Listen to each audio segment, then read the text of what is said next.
Hello, Hello, everyone. Welcome to Doodle and Chill. Raise your brushes, time for the skill. Get hyped up, it's Doodle and Chill. Carve your heroes in bright, bold lines. Sketch those dreams, let creativity shine. From panels and pages to the screen, our random love filling every scene.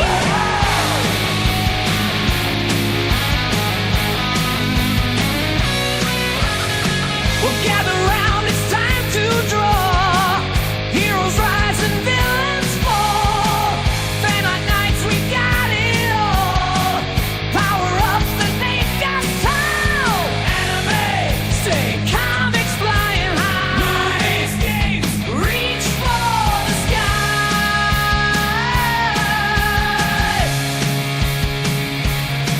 All sparks igniting, pencils in hand. Let's conquer worlds, our imagination's grand. Doodle and Chill, our passion won't die. Captured in colors, let our spirits fly.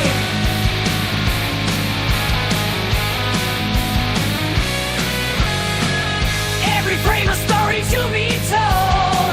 We bring to life the brave and the bold. From dusk till dawn, we're in the zone. Creating magic, making it our own. Pencils scratch, ideas flow.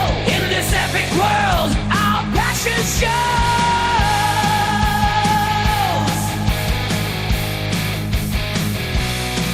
Unleash the power hidden in your soul.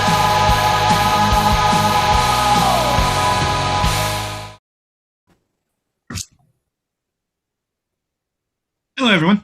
Welcome to Doodle and Chill. What up? What up? What up? What up? What up?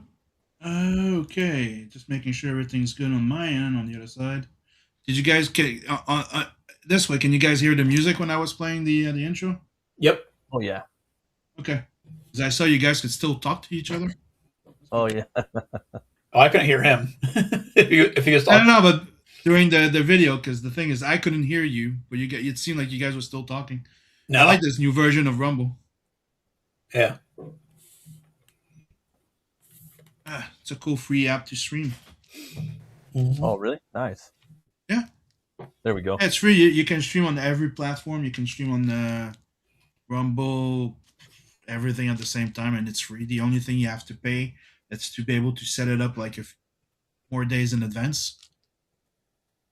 Oh, that's cool. And right now, the new version kind of looks like the old Google Hangout. Yeah. I You never remember jumped how on- when I we never start? used When it. we start? No. But I remember everyone was using it back in the day, though. I remember. Yeah, that. that's what we used to stream with. Like the first thing was Google Hangout with OBS and stuff. And Yeah. Yeah. I mean, I might have been on one, but that's what I remember watching live streams with people being on them, all the time.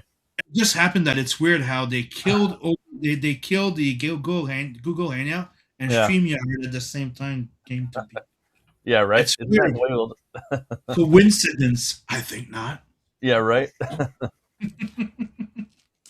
So welcome to Doodle and Chill, and today we're going to be doing some Full Metal Alchemist. Sadly, Mister never saw it yet. No, I just remember seeing the name like back in the day, like, oh, Full Metal Jacket or what? And I remember seeing it, like kind of reminded me of like Devil May Cry and whatnot. Now I remember the robot or armored dude and the other guy, but I never, I remember seeing it though all over the place, Technically, he's an empty armor. Oh, really? Yeah, it has the soul of his little brother in it. Oh, that's pretty metal. Yeah, that's how he lost his arm. Like, oh, I'm wow. not going to ruin everything, but yeah, it's. And they made a movie, it's- right? Yeah, but they made it's Japanese. I think they made a movie out of it. Cool. But yeah, it's pretty good. Like if you want to watch it, you can watch both series, but the best one is a Brotherhood because they stayed Oh. more to the comic book. Oh, okay. Now But you have my- it's insane. One thing, it's sad that Alex is not here right now because that was her pick. Oh, really? Yeah, because she started watching it not too long ago. Like, I'm not going to spoil anything since you haven't seen it, but there's Yeah. a lot of there's like 3 levels of heartbreak, a big heartbreak moment in that series, and Oh. one of them is the Play with me, Edward. Oh no, Oh, yeah. that's And dude, I remember that when she went through that scene, she was crying. She was sitting with us at the table crying, talking about it. Is it? What's the rating on it? Like PG-13 or something? How the hell should I know? Hold on. Is it gory? I mean, does it have a bunch of stuff? Because I'm thinking about showing my daughter. Show my daughter. There's some gore. Okay. As far as I know, there's nothing like nudity wise, but Okay. Then yeah, I could show my kid because I let her. Yeah. I let her. There she is. I show her all the gore and everything. Yeah. She loves this stuff too. So all the kids love this shit. Oh yeah. I like. I've always said, if you watch old movies, PG-13, you had boobies and butts. Well, yeah, that's true. Yeah. And then, so it's one of the things that I think that right now it's kind of weird sometimes. Full Metal Alchemist Brotherhood they say it's rated R. So like Deadpool, you could say there's no big nudity in it. There's not like, but yeah, there's moments that are fucked up. That's fine. I wouldn't even say there's. I would say there's probably not even a lot of foul language, like not a ton of it. So it's mainly just the gore. Oh. Gore is nothing, like you think The Walking Dead, like it's just like same thing, Cool. Hello, the mouse is here. Hello. Hello, I'm so sorry. I was eating. And I have a friend over, so I lost track of time. I'm so sorry. You have friends? And my room is not clean. Bro? You have friends? Who are these two?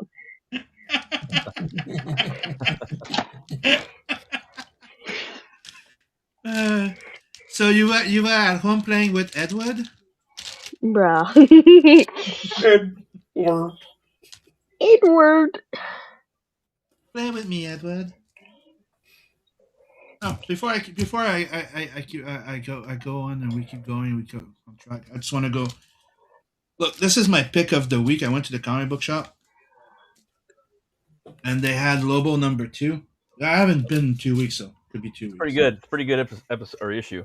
So issue #2 of Lobo. I got Battle Beast. I haven't read that one yet. Battle Beast good. #8. That's good too. That one's packed with action. This is something that I've heard a lot of people talking about, so I decided to read them, to go back and try them again. Yeah. So Savage Dragon. Oh, okay. Because I've been buying the first ones. Oh my god, they were so good. Like the first. I know there was the first 100 about they were my favorite goddamn Image comic book, dude. Like it always kept you invested in the characters. It was very entertaining. I like the entire what's his name Overlord was pretty freaking good. That fight, it was pretty dope. Except that now everybody's saying it got really mature. It's not Teen Plus. It's mature. Well, and now some people are saying it's good. Some people are saying it's shit. You know what? I'll try and catch up. So I grab a few trades and I decided to try continuing the series. And it is fucked up. I hear it's kind of woke now. That's the main thing. It's more on the. You see a lot of degenerate shit more than woke. Okay. I've seen some stuff, but yeah. Spawn: The Dark Age. Dude, I haven't read that yet. I plan on #5. Gonna review that shit for sure. Got some Youngblood. I also have the cover of what's his name, Nolan, instead of that one, but I grabbed the 2 covers of Invincible, and I grabbed this classic, the reprint of Action Comics #1. I just had to have it because I'm a big Superman fan. Yeah, I am. But what was I gonna say? Oh, have you been picking up Liam Sharp's Conan at all lately? Yeah, I do. I every time he does a Conan, I pick it up. Yeah, I remember you like Liam Sharp. So I have an Action Comic sketch cover, but this one are the traditional size, as you can see. This is they're bigger. Classic comic. Then you have the big size. Love They're a bit more expensive, but goddamn, when they said they had sketch covers, I'm like, I definitely want one. So I got this. I got this. Superman #1. And this came out last year, but I did not know, so they got it for me late, but I have them now. Sketch covers of Superman #75. Nice. And if you do not know what #75 is all about, it's the death of Superman. That's what I first started picking up. That was my time. That's why I like Snyder so much, because he kind of leaned into that, you know. Oh, dude, Snyder is the shit, dude. I heard he might be coming back too. Don't tease me. No, I I'm can only serious. take so much. Serious, man. It just depends on They al- the merger, you know. They already broke my heart with this shit. Like, oh, he's coming back. Cavill's coming back. Oh, no, we're not. We're just They gonna hire might. somebody that just looks like him. Well, there's this big producer dude from the Middle East, you know, that's real big fans, and they're, you know, he might be helping out with the purchase of Warner Brothers. So he's a big Snyder Really? fan. They're always hanging out. Yeah, And I've been playing with markers. that looks great, man. I seen that on Twitter. I love what you do with the hands. Yeah, it didn't come out exactly like I want, so I think I'm gonna use another those paint markers that I got to kind of like try to dim the black line. I think that's what's ruining the. Like I want it to look like translucent. His skin, Yeah. you can see the bones, Mhm. but I think that the thick black lines on the hand kind of ruin it. I'm thinking about like maybe like trying to light them up a little bit, you know. Looks cool. But I really like it anyways. Did you ever see that one? Oh yeah, that's awesome, man. I can't wait for the new movie, man. Yeah, I can't wait for it, but I still think that he's not big enough to. Oh yeah, he could always be bigger. You're right. Like, don't get me wrong, like that guy's in fucking good shape. Like, that's one of the Yeah. things. Like, oh, it's fun. Like fat guys complain. No, dude, there's a difference. It's like we're talking about. It's like Conan. Imagine Conan not being Yeah, that's like a just good. being in shape. It doesn't. You put that up like with Arnie. You know, a lot of people are like, Arnie was too big, and I'm like, well, actually, yeah, he was too big. That's why Milius made him lose a bunch of weight, so he could swing the sword around. And if you notice in the movie, he moves the sword pretty quick in the first movie. You know, Yep. like when he's on the beach, he's moving that thing pretty quick for a big guy. The only thing is Momoa was like perfect for freaking Conan. The movie was not so much. Yeah, that's true. And don't get me wrong, I thought it was fun. It was fun that you had magic in that one, Yeah, but the movie sucked. it did. It was with that movie. And I'm sorry, Rose McGowan. She's not a good actress. She can only she can only fit in certain roles. Yeah, and she was She, like, she could not sell the Mistress of the Dark type of thing there at all. witch. Yeah. He Did was not going to work. be Red Sonja at one point. Remember that? No, I didn't know she was going to be Red Sonja. Yeah, when she was with Robert Rodriguez, he was going to direct it. They did 2 movie posters. Like if you Google it, you'll find it. And that was when she Okay. was like, she was peak, but she was. I Like, remember, that was I like know that- around Scream. You know what I'm saying? Like she looked perfect, bro. You know? but I do remember Carmen Electra was in talks to do it. Oh, There's Planet this Terror. one- It was right around that time. You know, like Yeah. he was with her. They were dating. You know, and Yeah. he lives. Oh man! And did you see the newest Joe Rogan interview? He talks about it a lot. Robert Rodriguez goes on there. It's the best Rogan ever. And he talks about like he wanted to make 3 Conan movies: the thief, Mhm. the pirate, and the king. You know, and like he had put that to Netflix, but they said no. And she was dating who? Robert Rodriguez. Really? Rose McGowan was dating Robert Rodriguez? Yeah, Okay. that was back in the day though. You know, like that was like 20 years ago. That was Sorry. back when they were doing Planet Terror. You know. That's my point. That's why I'm laughing. Remember, she was one of the top girls for #MeToo. She just Yeah. happens to date the guy that gave her the movie, you know, her comeback. Yeah. All right. I'm sorry. It's just Makes the sense. irony, you know. Always. She was also one of the ones when she was younger saying, you know, that people were calling out about, you know, doing things to get roles, and she was like, well, you know. And then she's the big #MeToo. So that's why the irony. It's just the irony. Always, man. Okay, so Mr. Never Watch. Full Metal Alchemist. So one of my favorite characters. Don't get me wrong, I like the two brothers a lot. But right now I know Alphonse is one. What's the name of the other one? Alex, help me out. No, she's muted. What? Name of the two brothers. There's Edward, and the other one is Alphonse, right? Yeah. Edward is the main character. Alphonse is the one that's in the armor. Am I right? Yes. Yes. Okay. And one of my other favorite characters, Roy fucking Mustang. Yes. Yes. Because that name, just that name, Roy Mustang. Okay? That's a pretty good name. And not just that, dude. I'll show you the other reason why I like him a lot. Okay? Does Alphonse can perform like martial arts, I guess, inside the armor, right?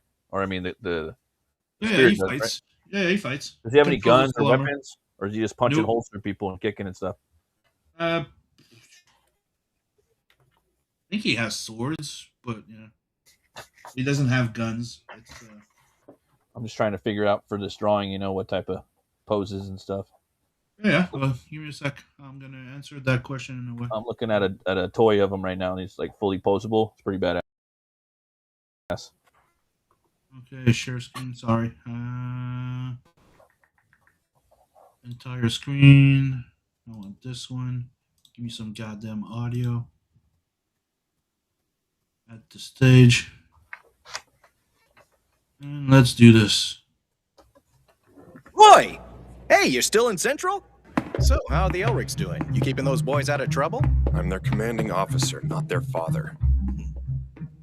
Hey, tell me something, Roy. Why By the did way, you this decide is to make this is just the Edison trailer. anyway? So don't He's just a kid. don't fly me military to life isn't easy, insanity. you know. That boy's gonna have to go through hell someday. So technically, the part of the story is that they did this to bring back their mother. So he lost his arm, and his little brother lost his entire body. I've got a ladder to climb, and this is how it's done.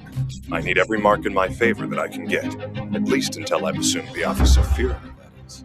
You've got my support. Are you with me, Lieutenant? Do you even have to ask? I'll follow And you. then after that, he goes and gets his brother back, and then the brother lives in the army. War. These endless uprisings. The Philosopher's Stone. Human sacrifices. And the outright genocide of the Ishmaelan people. So, see the answer to your question. It's Who could have orchestrated something that's as why it's terrible rated R. as this?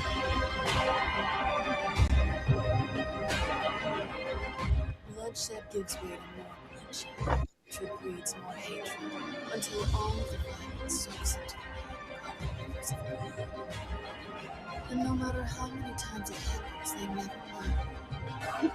Human foolishness never ceases to amaze me.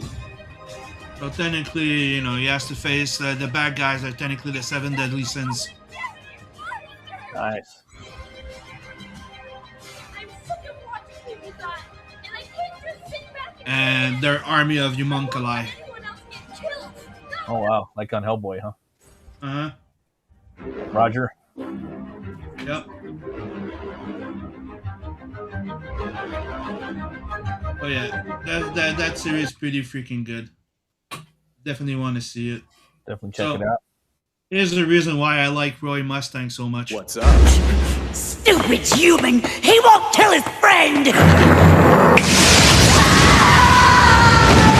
What's wrong with you? You didn't Power of even the snap. hesitate to incinerate your best friend! Mace Hughes is dead. But what you did, so you better give it all.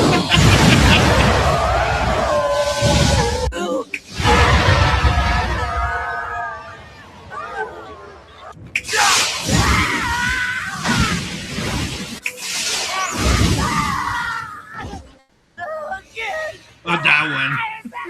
Because I can! Boom. You Boom. damn human! Don't you underestimate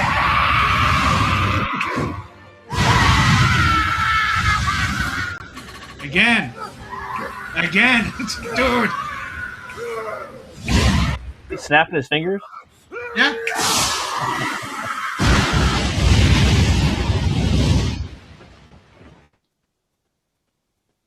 Yeah. That's Roy fucking Mustang for you.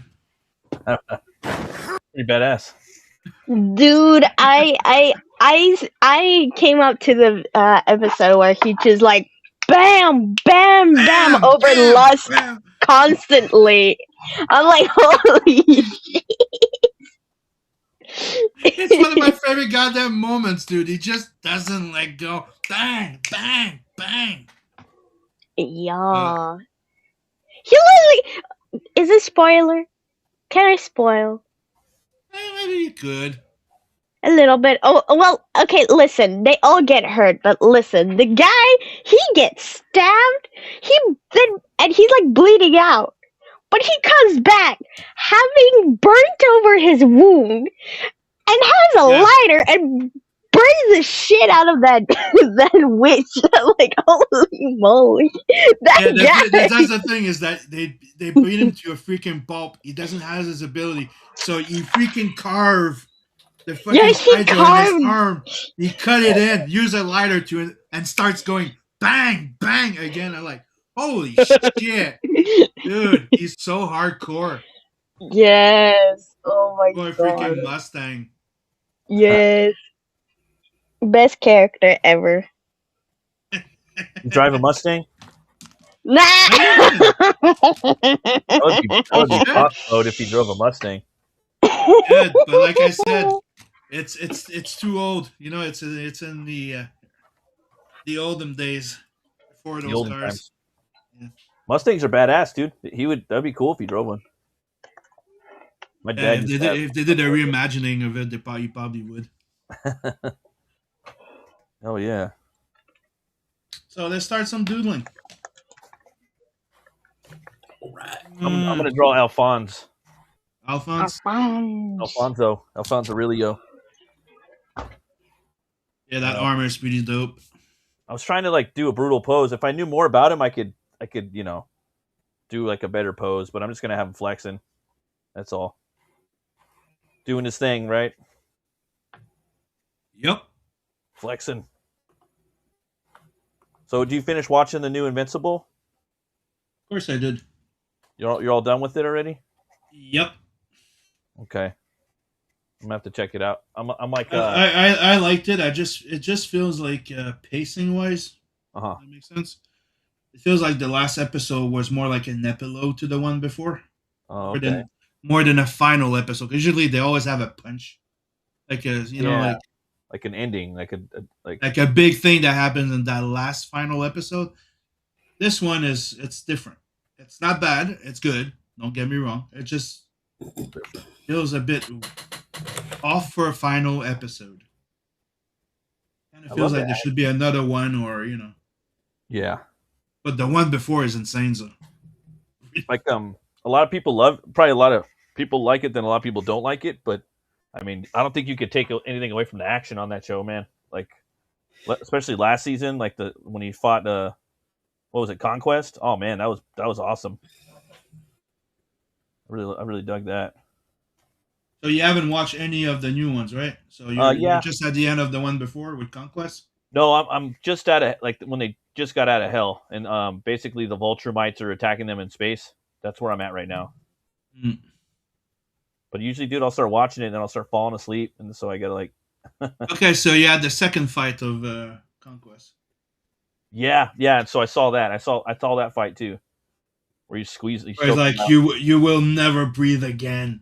And he's like his guts are getting ripped out and shit. Mm-hmm. That was the last thing I saw. Like, oh, okay. Damn. Let me go see the chat. I'm forgetting the chat right now. But we got nobody in the chat for the moment.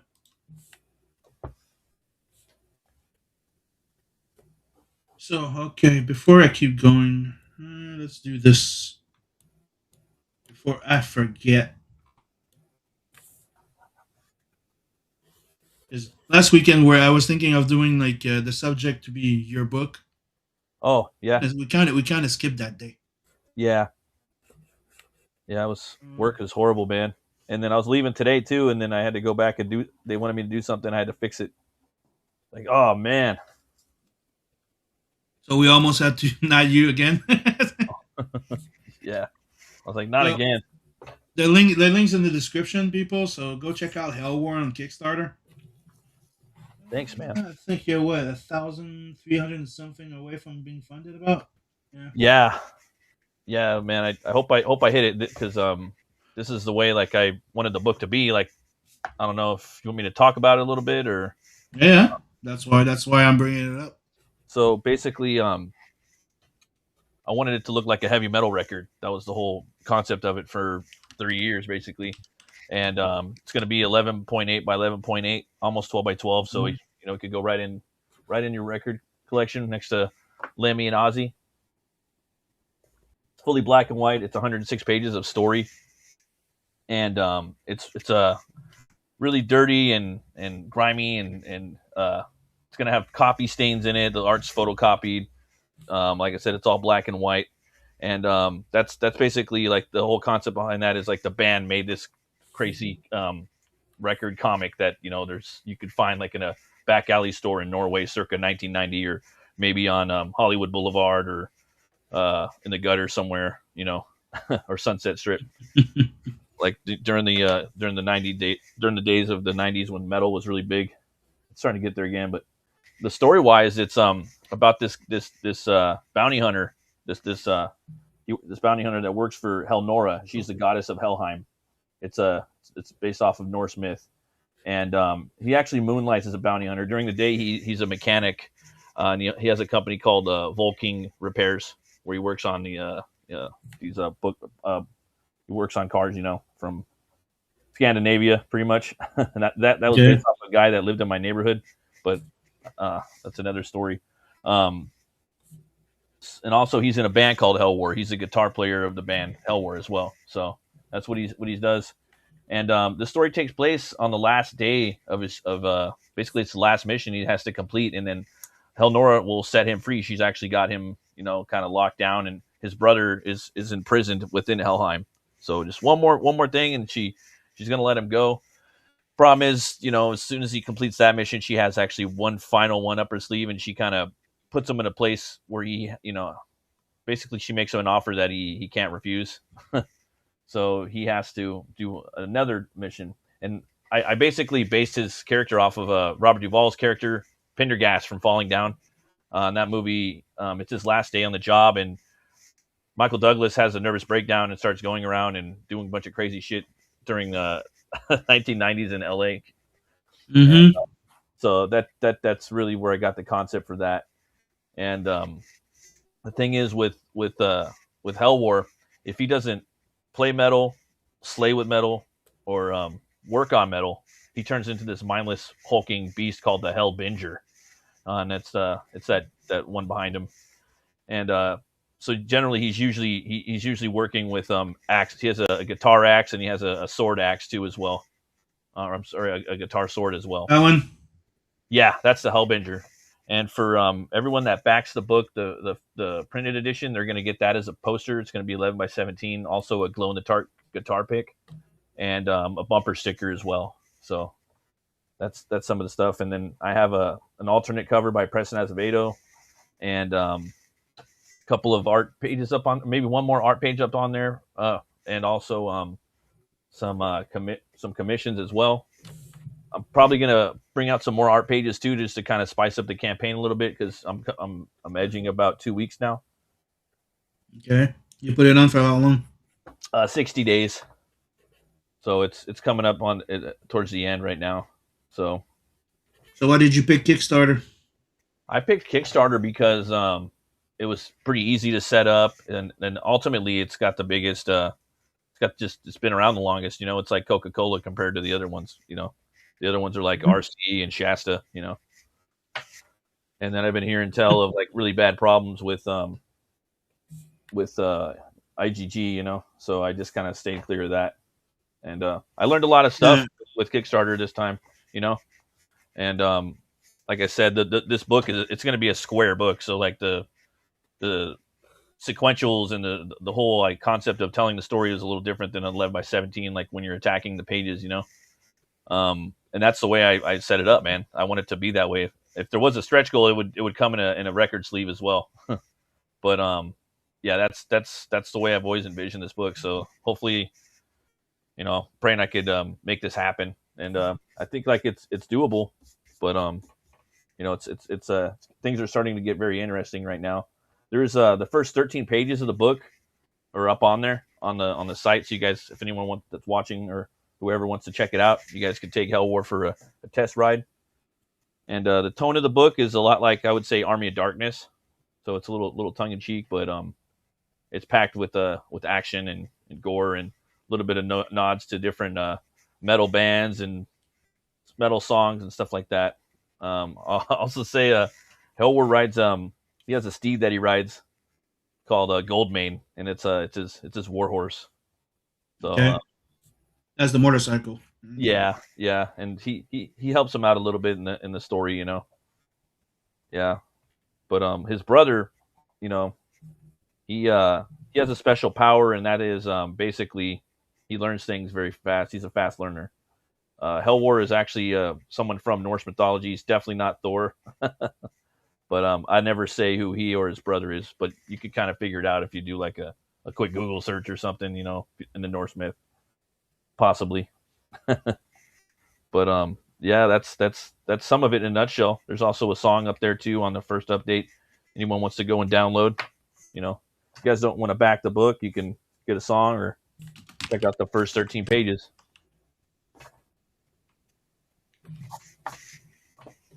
Sweet.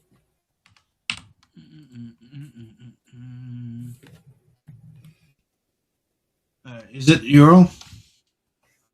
I'm sorry, what's that? Is it Euro? Euro? ULR Euro. It is from the Norse mythology. Oh no, that's not him. Nope. The Nope. hunter. There's a little hint in one of the covers. You could see who he is. Yeah. Yeah, and then I wanted to do something different with my take on Norse, with respect to like Kirby and Simonson, because Simonson has his own lore with Ragnarok, and that was a big influence on this, but I wanted to do something different. In my Norse myth, it's, basically different realms or different countries within Scandinavia. So, Sweden might be one realm, and then Denmark's another, Finland, the Faroe Islands, Norway, stuff like that, Iceland. I only go into a little bit in this book. This book, however, though, starts off in Southern California. In the beginning, Who's the big dog there? that right there is Garm. He's a he's a fun one. He's a hellhound. He guards the gates to Helheim, and his brother has been in prison for like 1,000 years. He can always hear him talking shit like miles and miles away, So he's just like itching to get a piece of him, And right there, he's basically getting stopped by Hell War's getting stopped by him.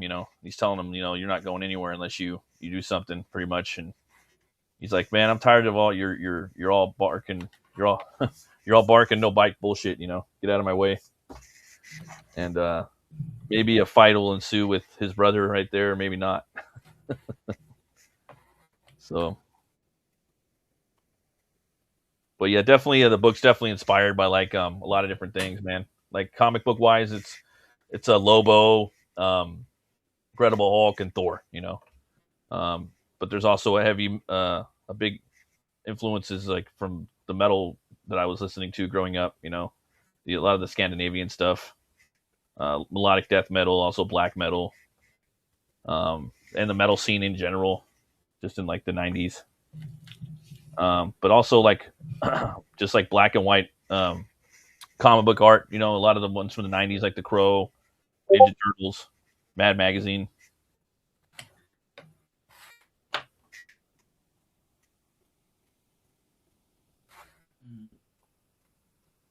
But yeah, it took forever to work on it. It's the book's all done. It's with the editor right now. He's working on that. So as soon as he gives it back to me, then I make the final changes and I ship it off. I haven't put for a November ship date, but I plan on shipping it off earlier than that. But things happen, so I'd rather put it out than not put it out. Put it out for later date, and have it on time, basically. Mm-hmm. The printers get really backed up too, man. Well, anything can happen, to be quite honest. Yeah, and like even the printing costs went up since I launched the campaign. So, I'm Really?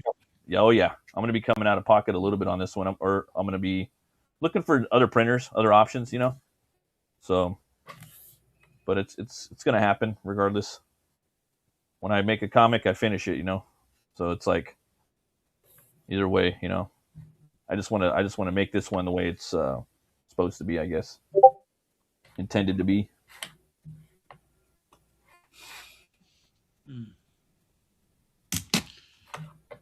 Okay, I need to get those fingers right.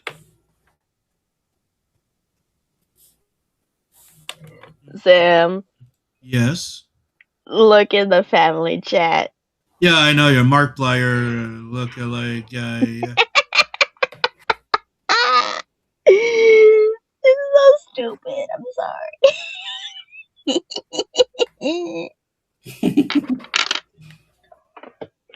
He wouldn't be a bad fit to play him. I know, right? Yeah. He's now an actor, so he can totally do it.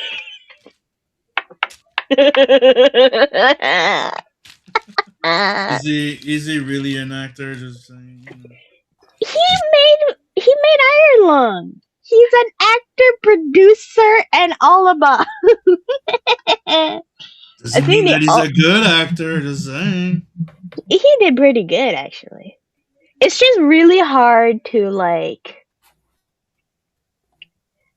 Well, there's two faults to the fact of Markiplier acting. It's one being that people will associate Markiplier to be Markiplier unless you watch long enough. I mean, I did forget at a certain point that that guy's Markiplier, right? But the second thing is that Markiplier needs to act in the character for long enough so that he's actually good at acting that character. It happens in some of the projects that he's like a little uncertain or a little uncomfortable until later on.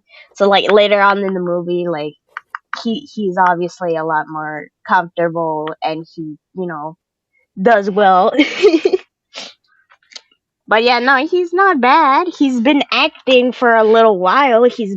Before the movie because he's been doing like film production things. It's just not like movie, Mm-hmm.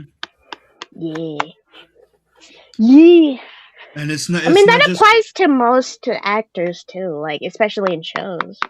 Like sometimes they're a little shy in their role. I was gonna say, are you sure about that? Are you sure it's not the groupie girl that's talking here? The what? The what? The groupie fan that's talking here? The groupie fan? What are you talking about? That's the saying of a fan that just, likes him a lot. Groupie. No, I'm not one of those people. I'm not.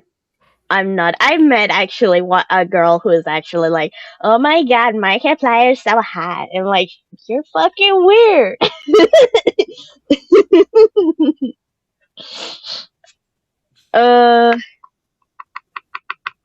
Like if you actually like, plus it's not an actual fan. If anybody is like that, they're not actual fans because they would know he's a total dumbass.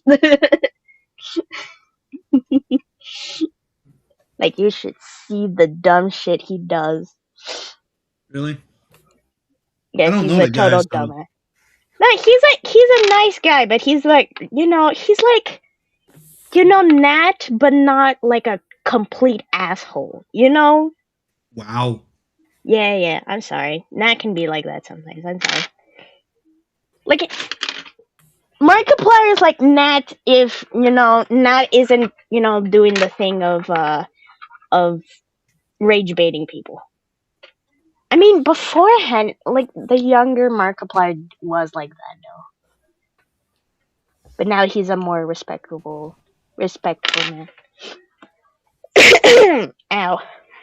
Anyways, enough about Markiplier. That's unrelated. There's Full Metal Alchemist and the book of our friend here. Sorry, sir, I forgot your name. Matt. Oh, my name's Matt. Yeah, no, if you know me, you'll know I'm bad with names. It took a while for me to remember Chris's name. Okay. Yeah, I'm pretty bad with names too. Yeah. I'm just bad with names and faces. Yeah. Totally understandable. Trying to draw this character. Keep forgetting his name. I keep thinking I want to call him Augustus. Alphonse. I want to say Augustus. Augustus. Yeah, no, I also have trouble remembering his name. But he's just a respectable boy. He's a respectable boy. But also good fighter. He's good fight. That's cool. I have not drawn anything yet. I've been just staring at images of Hughes for like I don't know how long. I'm so sad Why? because Hughes is dead. That's not much of a spoiler. If you don't know that and you don't realize that there's like barely any screen time of this wonderful man, then I think you're just a little dumb. Okay. A little bit of context. He's the guy that's like so friendly, and he keeps showing pictures of his kids and this like that. And his kid and wife, and he keeps gushing over them like, oh my god, look at this little baby girl. She said her first word. Oh my god, look at how she walks. And my wife, oh my gosh, she's the best. So you know, like after about like 10 minutes of his screen time, you know he's gonna die. And then he Yeah, he fucking dies. He's too smart. He's too smart.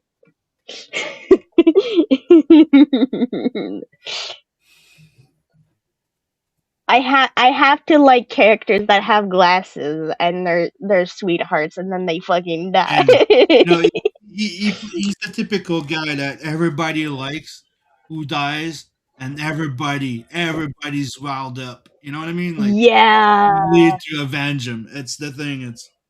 Yeah, he's that kind of character. He's that character that just tries Like to everybody is annoyed with him at the beginning or like Yeah. but like after he dies they're all sad and mad and they want to kill people for revenge. I'm like, Because bro, he is what annoying. the fuck? Because he is annoying. Because you're watching the thing, you're like, oh, shut the hell up. Literally, he calls his boss during work to talk about his kids. You know what my kid did? It's like I love the line of where like Mustang is just like, Hughes, if you're gonna call again about talking about your daughter, I'm going to fire you. And he's just like, nah, I'm gonna talk about my wife. This time. He's like, bro. And then at the funeral, Roy Mustang has that scene. It's like, it's raining. It's like, but the sky's clear, sir.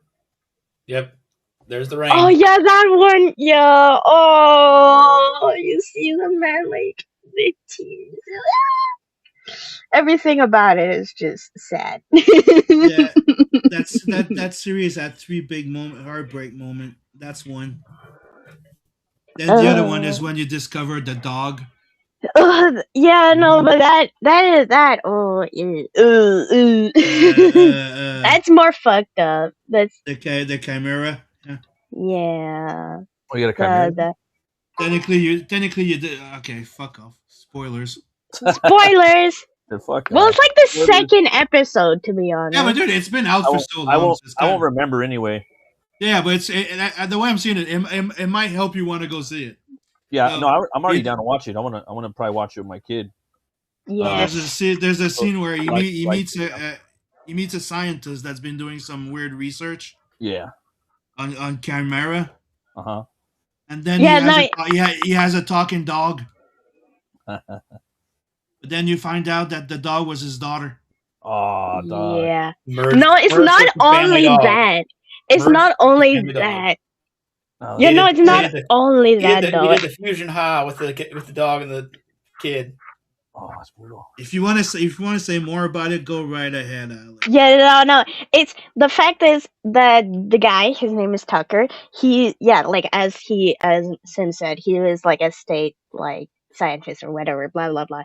He what made him to be like a licensed scientist is because he made a creature that was able to talk, right? So he was supposed to research more on that, and then he got desperate, turned his kid into merging the pet dog with the girl so that the dog could talk. And then you find out at that moment too that the first creature he made was actually his wife. Wife. Oh, wow. Yeah. So it's not his first offense, it's his second. And he was so desperate that he just did that to his daughter. It is Sounds like a funny. pretty evil fellow. He's crazy. No, he's just crazy. He's nuts. No, he's right. It's evil. Yeah, true. No, he is evil and crazy. Like he was like at least I keep my license and stuff like that. Like he does not care. He sacrificed his wife and daughter. Yeah, it's nuts. And there's like other people like that, or like having like actually, I think some people are not as bad after that, but still like is there's those moments where it's like what what Stay with people me, are Edward. crazy. Oh, that was so sad. It's like that though with a lot of manga. They have weird. Yeah, at the beginning, they hit you with the intense stuff first, and then never do that shit again. Although they still have their moments. They still in the Right, show they dude. still have their Right. moments. Like I told you, right from the bat, like right from the start, you find Yeah, out that the kids sacrificed themselves to save their mom. Yeah, and you see the remains of their of what they were trying to create, and Yeah. it was body horror galore. Yep. That's pretty gnarls. Yeah. They have it on Tubi. Tubi. I think they do. I love Wait, Tubi. let me Mm-hmm. let me My see. favorite, bro. It's got every. It's a great place to watch anime. The only thing is, often when they have anime, you have to make sure that it's dubbed. Oh yeah, And yeah. most of the time, they have it just in English. We Oh. have Crunchyroll, dude. It's something that I've had for the family a long time ago. See, We're all anime fans, dude. So it's kind of like it's more important for us to have Crunchyroll than to have Netflix. Oh yeah, okay. And then so you don't like it when it's dubbed, then, right? I'm not a big fan of it when it's dubbed, especially that I like to work usually or do something else. I'm not necessarily always looking at the screen. He thought you were talking about subs. He's French. Oh, okay. You said dubs. I prefer dubs. That's what I said. Oh yeah, I prefer dubs too on everything. Yeah. Yeah. It's just you know what I mean, and they're getting better, like just on every on everything. On a lot of stuff, I mean, I'd rather watch them dubbed than subbed. Than have to read Yeah. everything, right? Yep. Oh, can I put a little disclaimer for Full Metal Alchemist? What? No, it's not ongoing. Sheldon Martin 999 says, "I don't know much about Full Metal Alchemist. Is it still ongoing?" No, it should be fully completed. But there's two versions of it. You have to watch Brotherhood because that is the one that is true to the comics, the manga.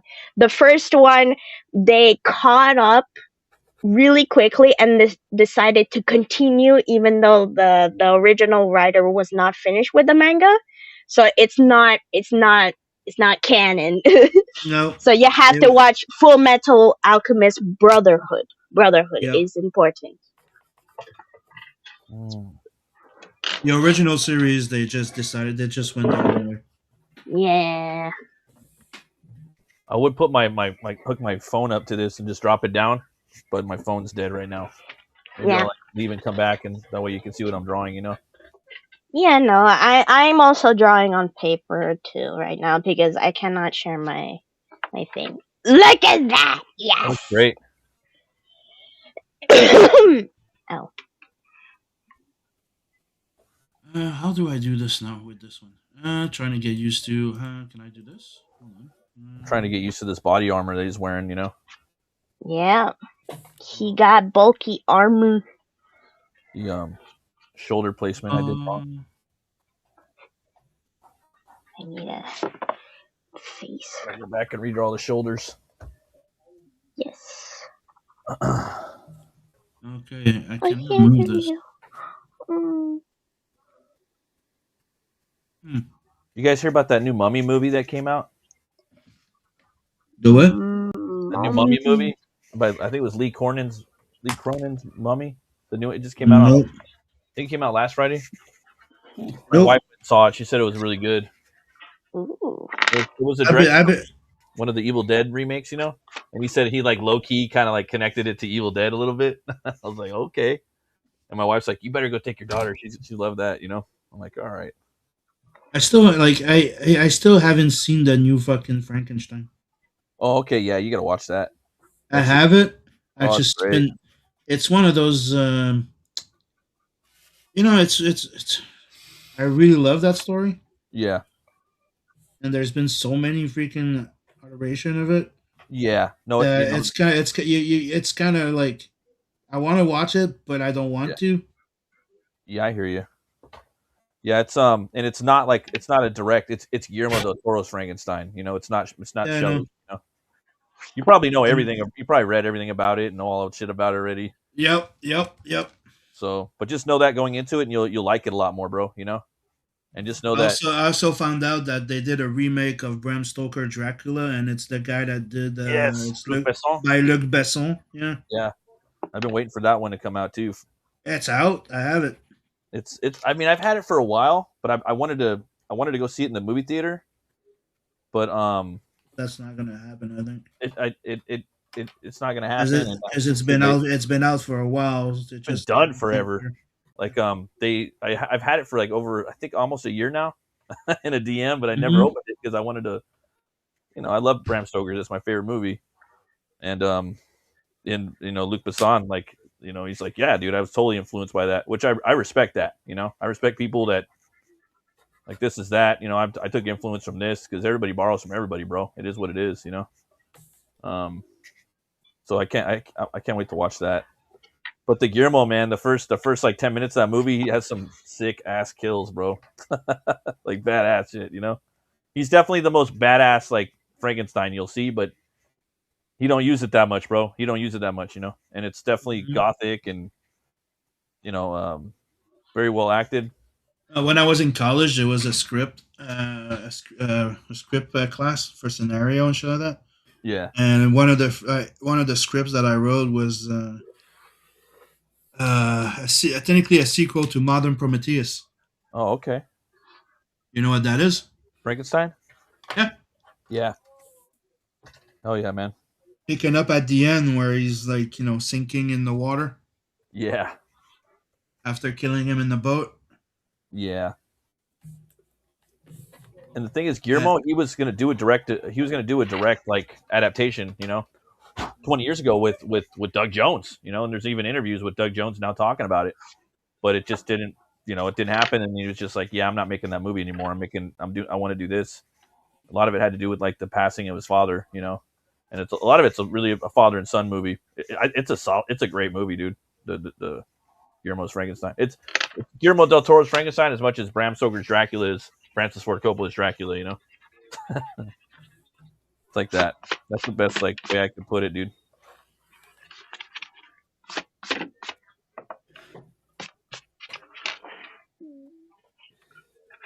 Charles Dance plays his dad too in there. It's funny. I think Charles Dance played Dr. Frankenstein in another movie as well, or Senior Frankenstein. Pretty funny. I did in high school, I did a video project on Frankenstein. It was a stick figure animation. It was awesome. That's cool. The voice acting was absolutely terrible, but it was hilarious. I had a montage set to Bohemian Rhapsody. It was like from when Dr. Frankenstein was like, it covers his time in university to him making the monster. Oh, that's cool. And it's like have a scene where like he walks into like walks into a funeral home as they're doing the funeral, just reaches into the casket, grabs a leg, and walks out. It's hilarious. And I was saying, dude, because I did a review on the movie, and I'm like, at what point, do we not consider Frankenstein a genre, right? And Dracula, It is. They're genres now, Dude, Wolfman. Frankenstein was the first sci-fi horror, the first sci-fi story, dude. Yeah, it was, and the first sci-fi horror story. Mm-hmm. But it's like, to me, it's its own genre. So is Dracula, and like there's different subgenres with therein, Same thing. That was technically their goal when they set up to write those books. And do something, trying to do a new genre of horror type of thing. Totally, dude. I was gonna say too, the new Mummy movie. It's a girl, bro. It's a little girl. It's pretty. It's pretty. Like they're doing that a lot with the new horror movies, like the new Wolf. I haven't seen the new Wolfman, but it's a lot different, Same thing with the Invisible Man. I thought that was a good thriller, but it wasn't a good Invisible Man movie. It was more like he was wearing a suit the whole time, so it wasn't really. It was more like a thriller, I mean, one of my favorite Invisible Man movie was Hollow Man. Dude, yes, brother. That's my favorite for sure. I was gonna say, I don't know why I was thinking the Phantom of the Opera with Claude Rains because he plays the Invisible Man, But yeah, no, it's Hollow Man. It's Hollow Man all the way, bro. Hollow Man was pretty freaking dope. Verhoeven, bro. A lot of people. A lot of people love Hollow Man as their favorite. Little Josh Brolin. He was younger in there a little bit. Oh, I gotta look at this. You look at this this guy, I want to say Augustus.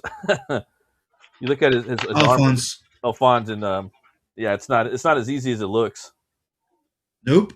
It's like like a samurai armor or something. It's kind of weird. Samurai. Like yes. Samurai's medieval armor. Yeah. Samurai Knight. Sorry, I'm gonna answer a question real quick in the chat. Go right ahead. It's the same person that asked about the Brotherhood. It starts from the start again. Yes. I think from what I remember, yeah, no, it starts from the start. Yep. The placement of certain things is like different from the first one too. So yeah, you better like just watch that one instead. Yeah. Plus better quality. You just watch that series. You don't watch the old one. Just watch. Yeah, just watch Brotherhood. It starts from the start. Yes, it's a very good anime and well crafted, good world building, better pacing. Yes. Kind of old school too, right? A little old school, a little bit, huh? Yeah. In retrospect, a little bit, right? Yeah. Yeah, it's definitely. Yeah, it came out in the 90s, if I'm not mistaken. Yeah, that's old school to me. And it's like back in the first stuff, dude. A lot of the anime have more styles to them, Like for me, my favorite is Fist of the North Star, like hands down. That's my favorite, And then Vampire Hunter D, then Akira, Ninja Scroll, Ghost in the Shell. But yeah, I like Fist of the North Star, man. That's just badass. And Berserk's, obviously, that's pretty badass too. I haven't even read all the books. I have the first book. My homie Miguel bought me the first book. He's like, "Here, read this, bro." But yeah, those leather bound ones look awesome. It's like $2,000 to get them all or something like that. What? Allegedly, that's what I heard. To get all the Berserk leather bound editions, I think the complete set's like $2,000. You mean this? I knew you'd have it. You mean this? You mean this? Yes, he collects. He collects. The collector. The collector. Oh, I would say probably 1,000 maybe. 1,000 for They all. were they were like I got them up. I get them on special a bit, but they were like $55, 55 to 60 something Canadian. Cool. I think it's like $40 for you guys, about $39.99 or more. Well, that's right, And dude. there's 13. I forget you live in Canuckistan, bro. I always forget Yep. that. Let's see here.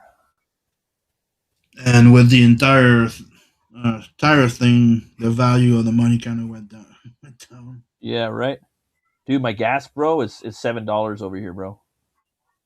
Pretty crazy. What? Yeah, yeah, brother. Out in What? California. Yeah, California. Mine is Wow. about half that. I'm in Indiana. Oh man, that's cool. Wish I lived out there. I'm Yeah. kind of stuck out here, you know. Yeah. Sucks. Who else lived out there? I think Joe Ball. I think lived out there, maybe, or he I lived think in he's in Cincinnati. Ohio. Yeah, In Ohio. Yeah. that fool was like when he was describing his town, like when I was on a live stream with him a year ago. Because I think we've known each other like 7 to 10 years now, right? All of us. And Yeah. he was just describing his town, like, oh man, that's where I want to go. I want to move there. Just had like that old school kind of Americana feel, you know. Yeah. That's also where oh fuck. What's his fucking name? Chappelle. Oh, Dave Chappelle lives. Yeah. did you see the newest Chappelle episode? Nope. Where he's talking about going around and buying up a bunch of properties. Like, I own this town. Pretty funny, but it turned into like a different, like a got kind of I don't know how you say it, but it stopped being funny. Like about halfway through the show, it got kind of like, I'm gonna teach you a lesson or something. It was Really? weird. Yeah, real preachy. When he's funny, man. But that Oh was, yeah, he is. you know, got like a little preachy, a little want to tell some historically accurate stuff maybe. But yeah, when he's good, 100%. Let's see here. Yeah, Yeah, I liked him a lot because I don't care who you hit as long as you get everybody equally. Yeah. That's supposedly the purpose of freaking comedy. Right. 100%. So you're supposed to question what's going on. You're supposed to, how can I say, make people feel dumb sometimes with their decision or something. Like it is something to make you think. That's what Yeah. comedy is supposed to be about. 100%. Question things, make you think. Like Carlin was awesome at this. He's my favorite, Carlin. You know, and then Chappelle was like the Carlin of, like, he was just a generational comedian. It was Chappelle. Now we don't really have anybody. I mean, there's a lot of dudes on TikTok and stuff, but I don't know, man. That's one thing I do like about TikTok. They got some funny comedians, and they got some good places to go eat. Yeah, but it got kind of weird, man. I think ever since I think the U.S. kind of took over TikTok, I guess. Like, China doesn't really have too much to do with it, as far as I know. But you have your own one, I think. Yeah, I have TikTok now. It used to be better though. Like, I don't know. I buy stuff off there too, pretty cheap. Oh I yeah. just got like a Conan shirt for like $7. You know, I get clothes off there. I got different things, jackets. Always cheap. It's not something I've done. I've been on TikTok. I don't see anything about buying anything.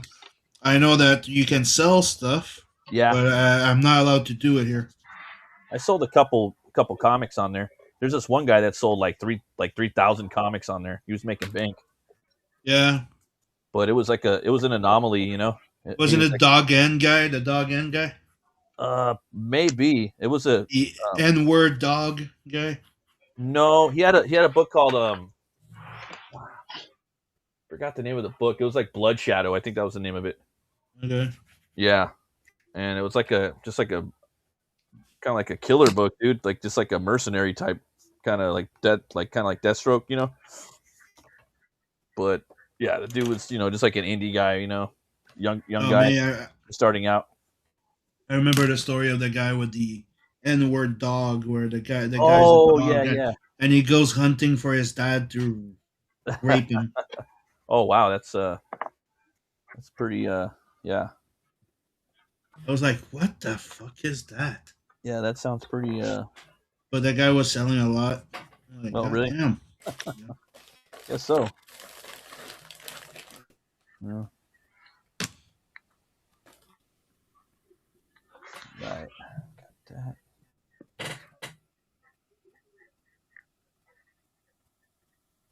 I want to rewatch that series. God damn it. Guys, look, guys, look. I drew his face. Okay, that's I can draw. That's just Markiplier's. No. Nice No, fan no, art. yeah. Oh no, I'm drawing Markiplier. It's not my fault he looks like Markiplier. You had it in your head that you had to actually draw him as. No, I tried my best. He's just happy guy.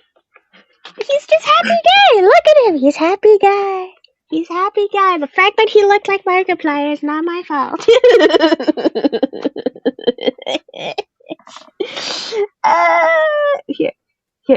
Here. This will help. There, I give him his. How does it look like? His thing. Be right back. There, Sam. What? Does it look better? Does it look better? Yes. Yay! Yeah. He's so silly. He's just happy guy. He's not the kind of guy to yell at a screen and freaking break his fucking chair. Is that a Markiplier thing? Yeah. I don't know the guy. No, he had a lot of anger issues, and when he played like rage baiting games, like the rage games, he would lose his shit. The only reason why I know of him is because of the joke your dad was making about the fact that you were in love with him. Yeah. No, Well, but that man is known for his yelling, playing horror games, specifically indie horror games, which he still does because, yeah, he's one of the few that does that. And yeah, for his moments of pure like losing his shit, he broke his chair. He threw his chair once. Pretty sure he broke a few things, like his microphone, or like accidentally. He punched the wall once. Like things like that. Now, like how he deals with it is like when he games, especially one that gets him riled up, he stands up. He lifts his desk, and he stands up, and that does help a lot. Yeah, he's a lot calmer now with this kind of game, with those games. Plus, he's older, so he can't. He does not have the energy to go. Fuck! Yeah, no, he is a lot more calm. He's. I'm surprised, actually. Very surprised. Anyways, enough about Markiplier. Why is Markiplier being mentioned again? Because you have a crush on him. No! He's just one of the few content creators I have a bit of respect for, okay? That's what you call that? Respect? I have. Okay, I'm yes. done. Okay, I'm done. Listen, compared to a few other people, I don't know. There's Markiplier, and then like Jacksepticeye. That man is wonderful. He's great. Okay. Yes. I have no idea what you're talking about. Not one of your crushes? Yeah, because you're because you don't look at gaming. gaming guys. So no, not Markiplier. Jack, he is Irish. No, I'm totally wait. Yeah, no, he's Irish. He's Irish. He used to be a drummer, and he has a coffee brand. Very cool guy. He has a coffee brand. Yeah, he has a coffee brand. We could have our own coffee brand too, right? Yeah, I know. But that's what I'm saying. Like he has that. He's like that, and he voice acts. He voice acts. He does the voice acting. Didn't he play someone in that Dispatch game? Maybe. There was an Irish dude named Punch Up. He's like some guy who like has a curse from some gypsy that made him really short, and now he just uppercuts people in nuts. I don't know. Funny. He was.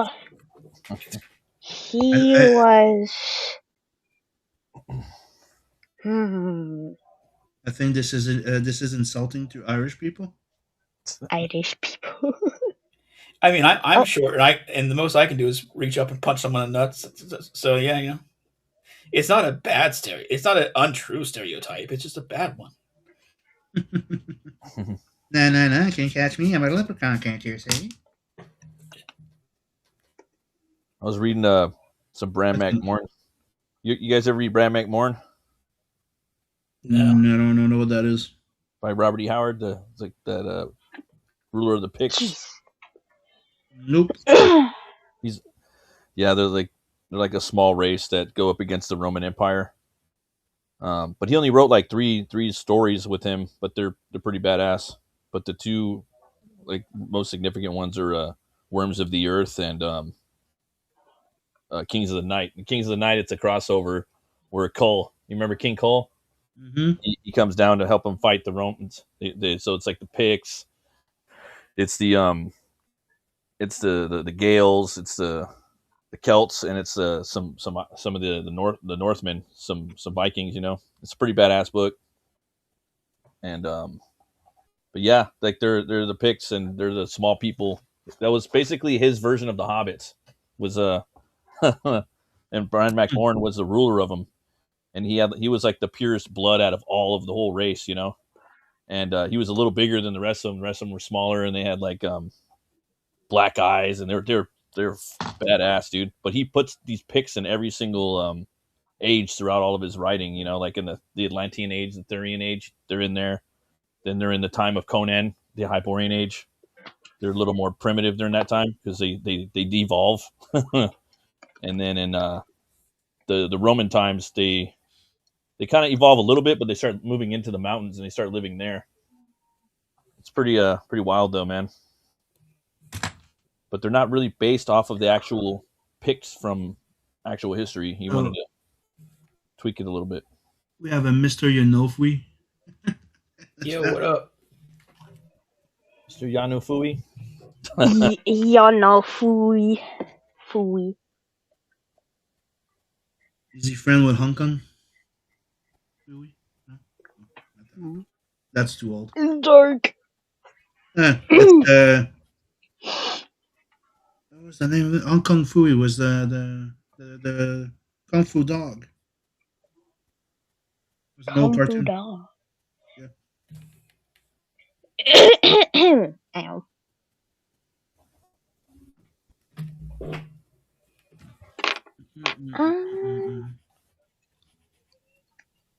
Yeah.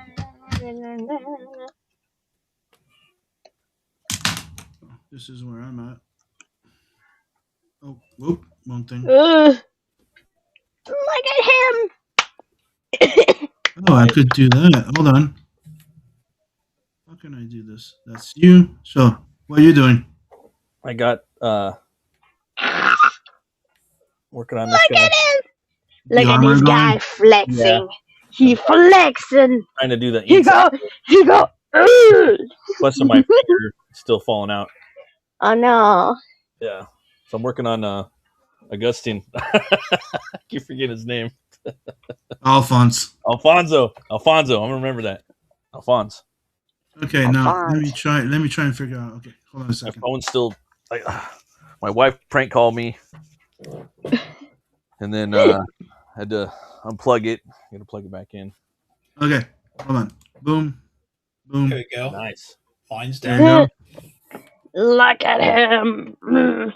Rah. I have not drawn much in the how long it's been an hour and 15. Here's Look at mine. that drawing. Nice. Still working on. Clean, man. Technically, right now I'm darkening the lines. Hell yeah. Come on. I want to start throwing inks, but dude, every time I look at this guy's armor, he's got like another Holy step. You know? shit. Working Yeah. on the sigil in his arm. Steps all over the place. So let's go add everybody else again. Hi. Dude, it's funny that about one of that character. So one of his arms is like demonic or something, right? Oh, The one you're drawing. nope. Nope. What is it? You're talking. It's alchemy, right? So technically, he has the ability to just flame people up. Yeah, Yeah. he's got the alchemy circle on his glove, so you can just do it off Yeah. the glove. That's pretty gangster. I was gonna say, Yeah. dude, like my character has something a little similar on his left arm. It's covered in like this flora and fauna. Basically, there's like these rocks growing out the side of it. Also, Hellwar's got horns growing out of his back, but the arm it's covered in fur and he's got rocks atop of it. But underneath on the bottom, he has these 3 belt straps. So if you untie those, it basically triggers his whole left arm to grow into the Hellbinger, so he can fight with the pretty much like an arm that's like 3 times the size, you know. And I was just thinking about that, but it's kind of common in a lot of different things, you know. If you really look into it, what is it? A Devil May Cry was like that too, I think. But yeah, I don't know. I think what was it? Soul Calibur, I think there was a character like that. Siegfried or something. Oh, I hear Kitty. Yep. It's a cat. Little cat. I got one of those. I also hear a dog. Wow. Those yet, but my daughter, she's bringing home a cat. I'm like, you can't have any cats, and it's like meow on the phone. She brings home this big ginger Viking Norwegian cat, and I'm like, all right. He's all nice, you know. He's smart too. He thinks he's a dog. Like you get something and throw it, he'll come grab it with his teeth and bring it back and play catch. That's cool. He's pretty cool, dude. I used to have a cat like that. I used to sit down, roll over. The funniest thing though is that one day you figure out that you could take a crap on the toilet. Yeah, they can. Yeah, if you train them. My sister-in-law trains them. She has like a clicker. She goes click, click, click, click, click. I'm like, how the? I'm like, hey. Tell my daughter, go watch your aunt. Let me take notes. You know. They're just very, very, very stubborn. Yeah, dude. Yeah, very stubborn. But they're kind of like mystical in a way, bro. Like, how do I put it? So like, they know when you're feeling bad and stressed out, or when people are sick, you know, or other animals are sick. Sometimes cats will be perfect. Like, there's been instances like where they'll be in perfect health, and another animal, they'll go lay down with it, and that animal will die, and so will the cat. You know, that actually happened to my uncle's dog and his cat like a year ago. Oh. And, I've heard similar tales of that. You know, then they know how to basically siphon your stress and your stress pretty much, and they take it on. You know, like so. A lot of the Egyptians too were saying that's why cats were so special, and I don't know if that was what they said why they were so special, but they saw them as special, you know. But I thought that was pretty. Oh yeah, my buddy told me that too. He told me the same thing. Cats sometimes do that. They sense when the other animals are dying or sick, or when you're feeling bad, you know. Yeah, they're Yes, I'm gonna be able to have a feast. No, but they're social animals, so of course they sometimes do that. They're kind of Especially if they have respect for you. Yeah. They'll just wait till I you think- die to eat your face. Yeah, right. I remember they're talking about that on Rogan, bro. Remember that? Yeah. They're psychopaths because they do want to hunt. Like I'll see them staring out there. He wants that bird, right?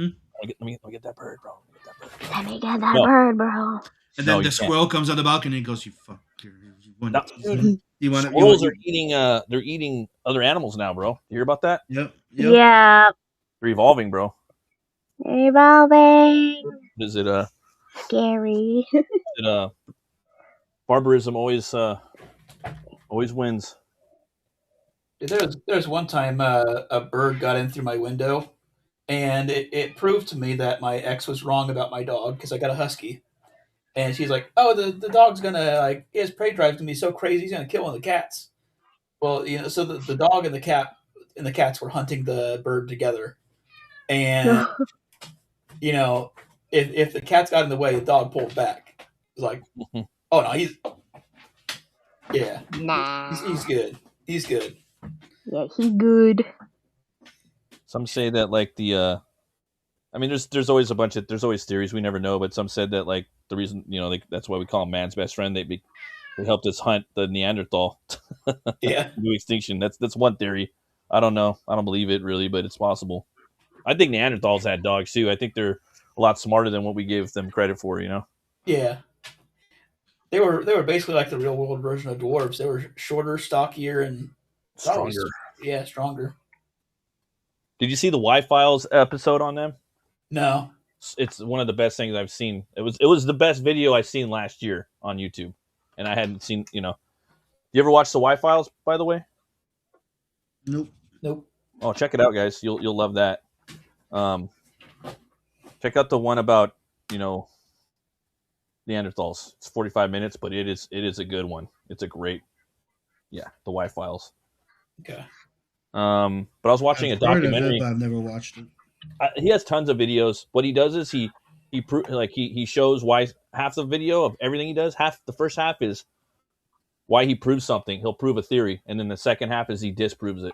You're like, oh, like the second half, because you get all like hyped up. You're thinking this cryptid or this legend or this historical thing, is alive or is real, and then he disproves it. Like, you mofo, But that's a cool little shit. And he goes over everything. He'll like do Noah's Ark. He'll do Bigfoot, And then some things are like, whoa, he proved that taboo thing was real, or it has the arguments hold merit. So yeah, it's a fun show though. I really like it. I haven't watched it in a while. I also, you guys ever heard of Tim Alberino? Nope. Yeah, he's got a pretty good show. He's a writer / archaeologist. He goes all over, man. He found like a city, an ancient city. He's kind of like a writer / Indiana Jones YouTuber. But I just kind of discovered him on what's his name again? Tim Alberino. I discovered him on Easter weekend. His videos were like really going viral. Some interview he did by some other guy. He did a 5-hour podcast. I watched like little pieces of it, talking about the Book of Enoch and the Nephilim and all that. I love all that stuff, right? And then the Bob Lazar one dropped with Rogan, so those two things were popping off on Easter weekend. So I got to finish that still too. But I'm usually not into that stuff all that much. I was a lot more when I was a teenager, like 20-something years ago. Makes sense. Now it's kind of making its way back around, Today, like right before I was on here, I was watching a video about dragons and how they're, possibly real. But it's the same thing we've always heard, that they were pterodactyls and pterodactyls, Yeah. for the most part. Nothing new, but he had some interesting. Technically, one of the main stories is the fact that they were the last dinosaurs, and then people describe them as dragons. Yep. I think the truth could be that that one that they started digging up all the bones of dinosaurs, because like with all the castles and stuff that they built, the pyramids and all that, they would have definitely come across dinosaur bones. So they probably would have seen those and be like, "Oh yeah, dude! Oh wow, these are these big fire breathing monsters." But Yeah, I use that concept in my comic because on one of the other worlds, on one of the other planets, it had been connected to Earth by a portal, Yeah. and it had been connected for millions of years. And Yeah. during those millions of years, some of the dinosaurs crossed over to that other planet, and they still live to this day. That's cool. And so, but they refer to some of them as dragons. Yep. And that's what they called them. Like that's Yeah. what he was bringing up about it too. Yeah. He's like, that's just what everybody called them was dragons back then, you know? Yeah, And they didn't even come up with the name dinosaurs until like the 1800s. That's correct. Yeah, he was bringing that up too. It was pretty Yeah. cool. But then he brought in the Bible. You know, he was saying like, you know, God's been he's been right about everything. You know, and he's saying that he was saying that what if, you know, he believes that God created Adam and Eve and dinosaurs and dragons all on the same day. They're like we were around during the like. Because they keep finding stuff dude, that's 65 million years ago that's extinct, and then all of a sudden it hops out of a bush and it runs around. Like, oh, I guess it's not extinct. Like there's actual animals that are not extinct that were around 65 million years ago. So if we keep finding this, then how are we to know that dinosaurs weren't still around when humans were around? You know? Yeah, like there's one mention in the Bible, the behemoth. Yeah. That is, I mean, I'm pretty sure that's describing a long neck dinosaur. Yeah, dude. Tail was thick as a cedar. A lot of people say, "Oh, it's like, oh no, that's an elf." That's a dinosaur, bro. Yeah, it's like that. It's like that's an elephant. No, it doesn't. Elephants don't have thick tails. That's a brontosaurus, bro. Like he brought that up too, and he had a big like you know, he had one of those screens behind him. It was for like a church thing. Yeah. And it started off with like Rogan in the beginning, and then boom, it went into like a 45-minute conference. And usually like dragon stuff for me, like in my feed, it's about like it'll usually have like the guys that are on Rogan, you know. Yeah. But no, he brought up some pretty good theories. I'm like, okay. And then Leviathan, I'm pretty sure, is like a mosasaur. Yeah, from the water, right? Yeah. Yeah, and he brought that up, said the same thing about that too. Yeah. They go like 35 miles an hour. It's like a tour bus or you know, a city bus. Yeah. I forgot the name of the guy, but he wasn't Joe Rogan, and after that he did an episode with freaking Keanu Reeves. Yeah. I forgot the name of the guy, but he's the one that discovered the Antarctica thing.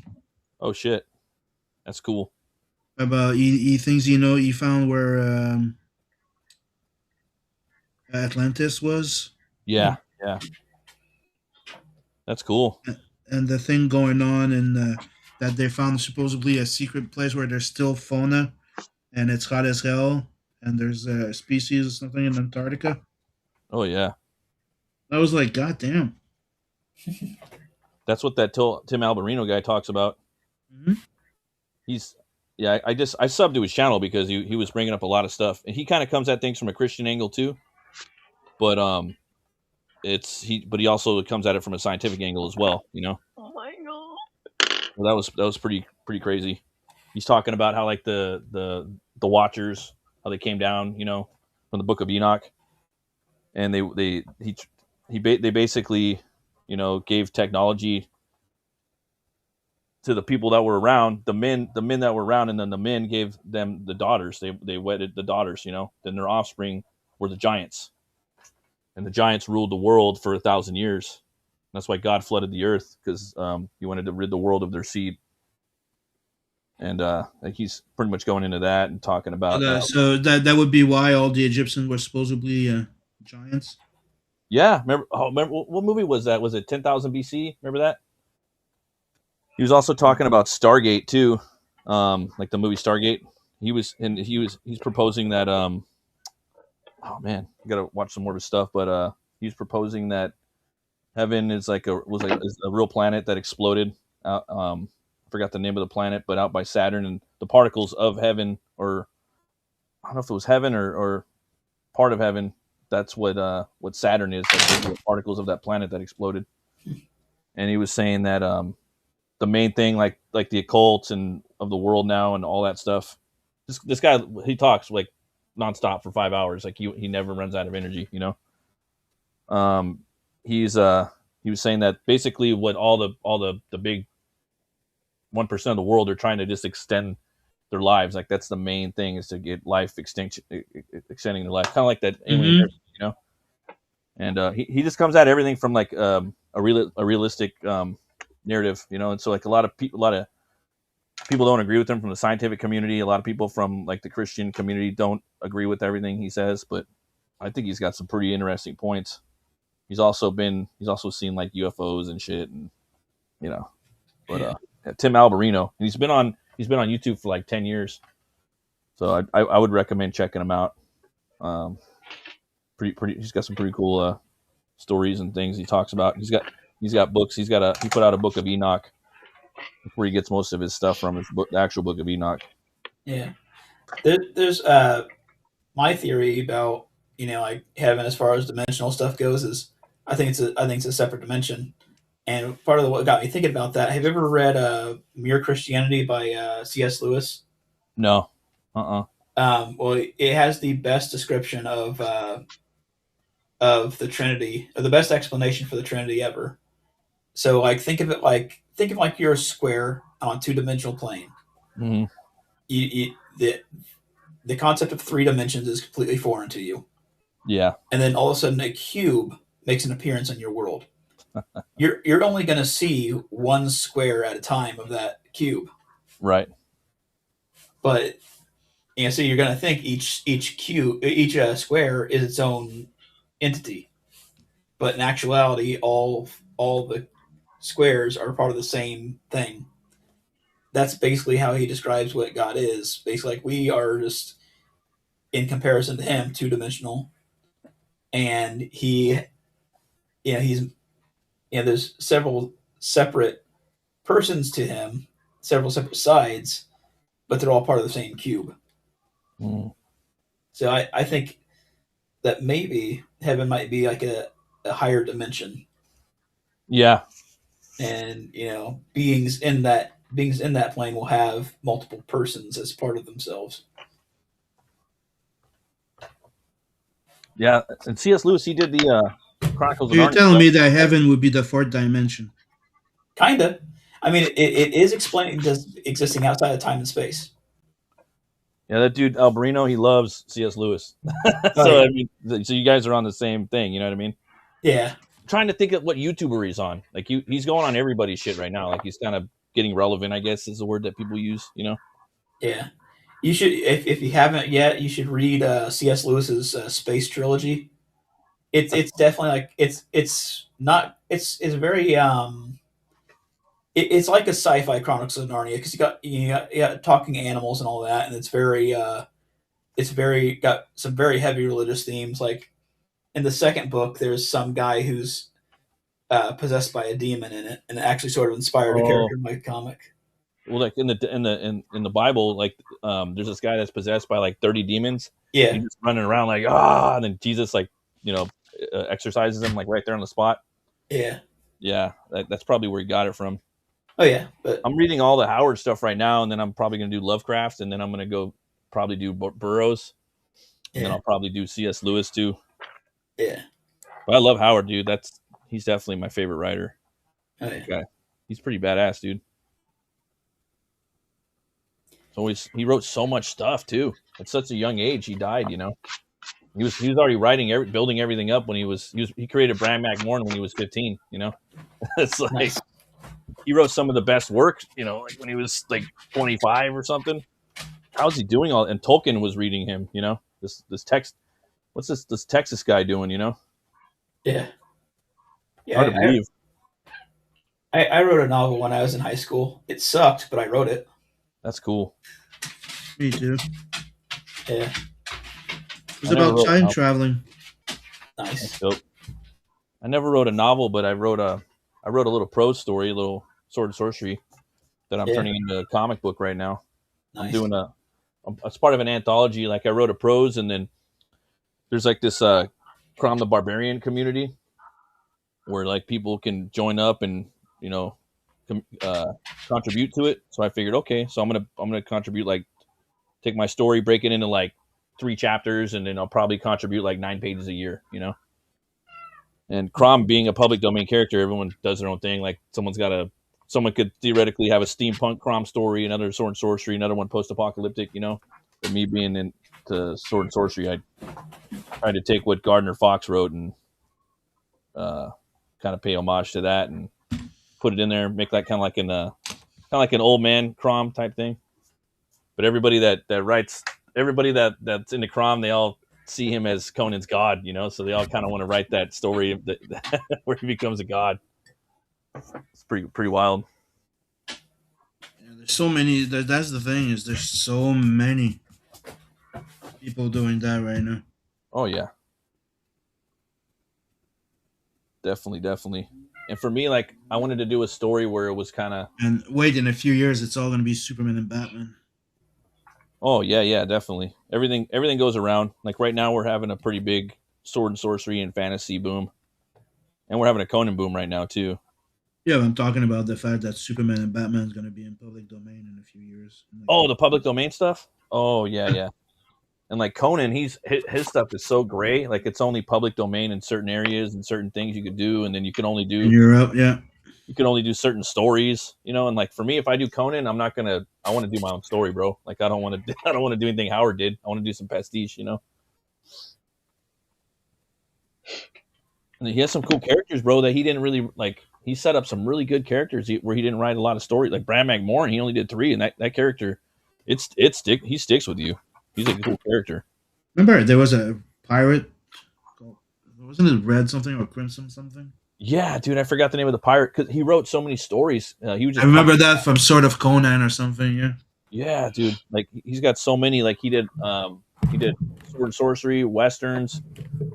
He did space and sword and space stuff. He did romance. He did boxing. I was interested in doing Solomon Kane. Solomon Kane's badass. Because I think he was so underrated and not very utilized. Oh yeah, yeah. He The doesn't movie have. was pretty good though. Yeah, I love that movie. I'm doing kind of like a Solomon Kane type character as well. With Brian right now, I'm working on that, the Puritanian. That want to be pretty cool, but he's more like a drunken excommunicated monk. Yeah, but he's kind of like in Captain Kronos. Did you ever see Captain Kronos, Vampire Hunter? Yep. Oh yeah, I love that movie. So it's kind of like inspired by that. It's got that Hammer feel to it. So I'm working on that right now and the Crom story. But I'm also doing some world building, bro. I've been building a map right now, trying to make my own kind of universe, kind of like sword and sorcery style. For sure. And then every now and then I try to get my kids to kind of get in there and create with me, you know, make some characters up. The children have the most creative minds, after all. Yeah, definitely. You know, that's the best time to do it, you know, and especially when you're bored, that's the best time to create. And you got to get bored too. That's when your brain's hungry. Yes. For sure. Yeah, you need to stop entertaining yourself all the time with social media. Yeah. Mm. And damn, my son, he had some great ideas. So like I'm putting it in there. I'm like, he comes up with like names and concepts and ideas for cities and food. He's obsessed with Minecraft. Oh, he gotta be obsessed with Minecraft. He loves that. He wants to be an architect. Oh yes. Yes.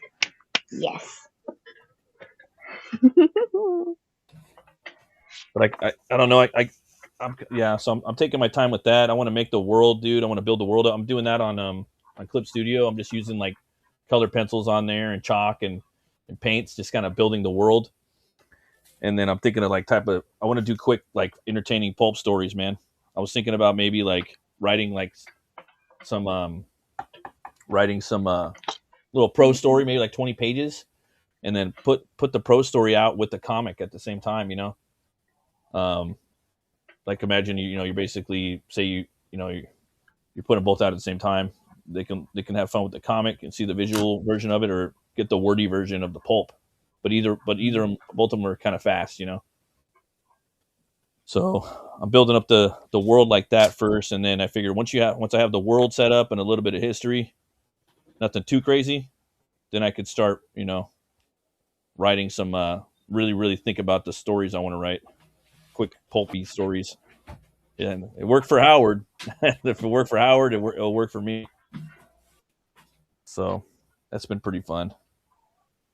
How's Blood Hunt been coming along, Sim? I'm pretty much done. Nice. I'm just going over everything, redrawing some panels, changing this, adding a page there. Just tweaking stuff. Yeah, that's technically how I do things. I do the first go, Yeah. and then I go over and I'm like, okay, I need to add something here. Maybe I should move that there. That's what I'm doing right now. It's part of my writing process, you could say. Hell yeah. I start working on dialogues and then I start editing my own script, you could say. Oh, I think I need more character development there. All right. I still got to read the And then too, man. I can't wait to read What? that. I still got to What? read your Tales from that verse too. Hmm. Looking forward to that. So many books, man. I got a big old pile of books. Yeah, I'm doing that with as well. I did Hellzone first. Then I'm like, I'll take more time on Blood Hunt, get it done more. And right now it's 116, 118 pages. Oh, that's a thickie. Yep. And I was wondering what I should do for a while too. That's why I took some time. But okay, Indiegogo did not help. Yeah. The fact that changing owner and selling, they kind of like change everything. They technically destroyed my campaign Oh, I had horrible. built, so I had to rebuild everything. Yeah. And then figuring out how that works, this works, and this works, that, and this. And I'm like, God damn, it took me less time to go on Kickstarter and build a new campaign there than Yeah. figuring out how to change the freaking shipping for add-ons. Right. I was like, God damn it. So right Yeah. now I'm trying to decide if I keep doing Indiegogo Yeah. and also do Kickstarter, or if I just go screw this and just. There's also the Yeah. possibility of like I was thinking of changing using my website, the Inkslayer website, to do their own crowdfunding there. Right. Well, I look at it like even if I was a billionaire company and I didn't even need it, I would still do a Kickstarter just because I think it creates a good hype and it has its own audience. Technically, they're all doing that right now. Look at You know what I mean? They're all doing it, right? So I would do that. You know, I remember I came to you like 3 months ago asking you the same thing. You know, and things have already changed since then. Even like their the after the campaign on Kickstarter, you know, you have a lot of options to doing things now, which is kind of cool. You know, you don't have to use BackerKit no more, I guess. That's kind of cool. But BackerKit created their own crowdfunding website too. Oh, really? Yeah. Didn't even know that. I think I'm gonna start inking this bad boy. See if I could. All right. Get a pen. Sam, Yep. guess what? Well, almost I at drew the 2 more. hours. Well, yes, but I drew more. I drew the gluttony because he's such a cutie, and then I drew a little bit of Edward. I relate to Edward too much. Edward is my boy because he's short, just like me. I'm sorry, I'm not holding it properly. That's cool. Yeah, and gluttony here. Because gluttony. I love the body horror. I know I have not gotten to that episode yet, but I got a little spoiled with one of Gluttony's form, and I'm just like, yes, with his whole freaking front wide open with big ass spikes of like, you know,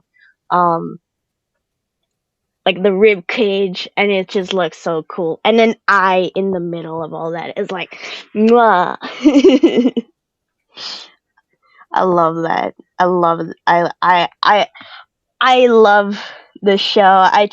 I never got myself to watch it properly until recently. Mm-hmm. But like everything about it is just Wow. It's so beautiful. Brotherhood.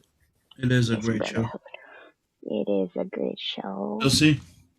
Me, since I'm technically a bit done. Yeah, I tried you've to do been like that. done. I tried to do the quick like anime type of look, Yeah. and then my own style. Hell yes. And I'm like, oh dude, hold on, come on. Oh, there you go. Now trying to do the same thing but with my style. I'm like Yes. That's good. trying to buy some time because we're technically gonna be done soon. Because we try not to go over 2 hours here. Yeah, I just finished my pencils. Oh, it's okay, dude. It's called Doodle and Chill, not finish drawing and chill. Right? Oh. Doing Yeah. pencils is good too, you know, if you got the you're just doing traditional, you know. I'm slow too. I'm not fast Says at all. understand. Like, dude, I Me do live too. draws and I do live draw streams now, and I'll like do like 7 streams for one drawing. So I'll do one stream where it's just thumbnails, dude. You know, I'll just take my time, but I'll come up with like a prompt, you know. But I usually draw characters battling it out, dude. That's my shtick. Like drawing battle sequences.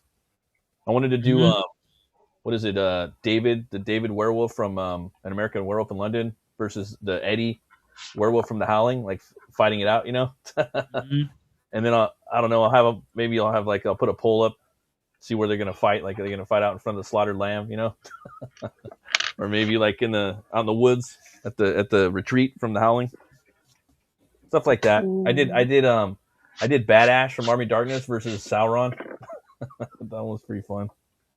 And he's using the Necronomicon, and Sauron's just melting it, dude. It's just melting in his hands. And I gave Sauron like the eye. I put it right in his chest, and it's just melting Badash's shit. It's pretty funny.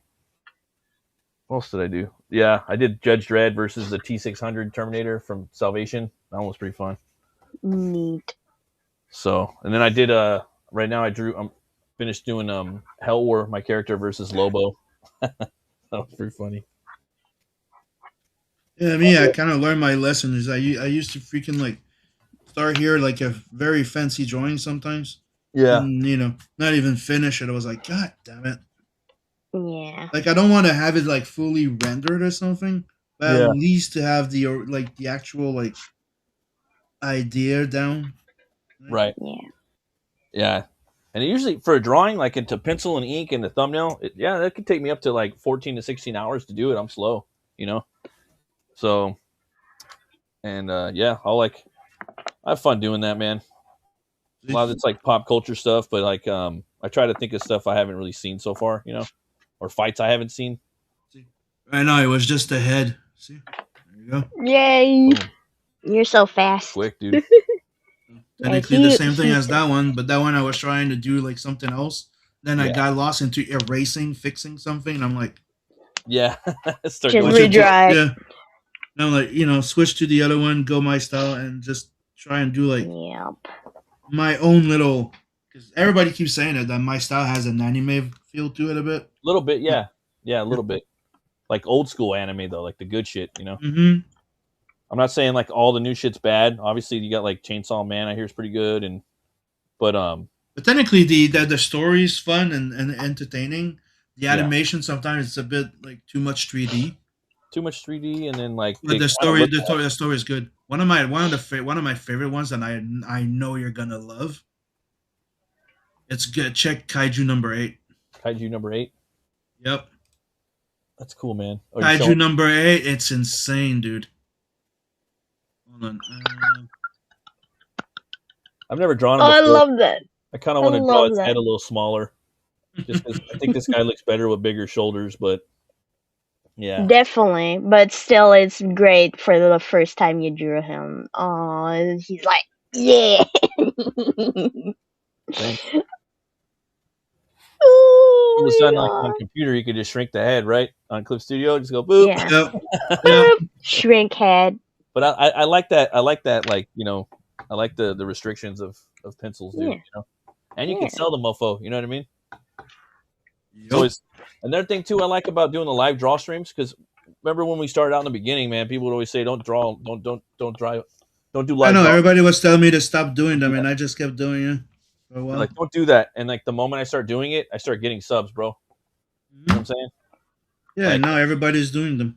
when I start getting subs and like, yeah, dude. So like I do them now, but and then another thing is too, like if I'm doing a concept over like 5 to 7 streams, you know, and I usually do, and I'm hanging out with the chat and talking. Maybe I'll have a beer or something, and then like whatchamacallit, if I want to sell the piece, I have there's history tied to that piece. So if someone buys like, oh, I was there when I watched them draw it, you know, so that I think that's kind of cool, and it's not AI either, you know, so Yeah. I think that's kind of a cool thing.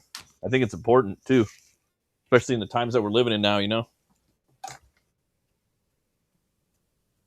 Definitely. Definitely, yeah. Human art is important. Wild art. But I was drawing on my tablet today for the first time, like an actual picture. I want to draw like a character I have just like walking on the beach in Ireland, you know, just to mess around with it, you know. It's pretty fun. It's pretty addicting. Like I was thinking about doing, because like you and Preston, you guys work on a lot of things at once, you know. That's one thing I kind of picked up from you guys, and I never did, but I've been doing that like over the past year and a half now, and it's been really good for me. Yeah. So I have like 120 pages of Blood Hunt. I have 60 pages done of Nat verse 3. Yeah. I have about 35 in colors already. Because you get burned out on one thing, like, you know, and you got to go back to the well of rejuvenation and inspiration. You know, I spent 10 years on one cleaver, and I should have been probably working on a bunch of other shit, you know. So I learned that, you know. So I'm like, okay, that's what I'm going to do now. And it's been really helping me, and I actually move through stuff quicker because I'm inspired to work on the next piece and go back to it. Mm-hmm. And then the live streams are fun because I get to just mess around and make crazy, like have brutal fights and stuff, and have fun and hang out, you know. Yeah, it's fun to do that, and plus you're interacting with people in chat and other people or just other people, and then you draw like silly stuff, which happens a lot. Right now, I was thinking of maybe launching Blood Hunt 2 on my birthday. I used to do that until Isom came out. But because my birthday's 7/11, and you know, and it's in wow. July. The thing is, I wanted to launch it in May, and I'm like, oh, May 1st would be kind of interesting, and May 2nd is also Comic Book Day. Oh yeah, that's Comic Book Day. And May's a good month, bro. Like I like March, but a lot of like everybody launched on like the same, like around the same time I did, you know. Mm-hmm. Right now is a good time too, bro.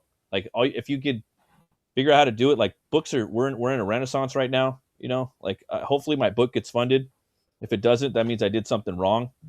But a lot of people not really doing great, dude. Like all like around people that we know, people we don't know. People are buying comics right now, dude. Or they're how do I say it? They're doing that, and they're funding books, you know. So people want books, but there's a lot of competition. Yeah, a little bit. There's a lot of people that say they want other to succeed, but they really just want them. Yeah. Succeed.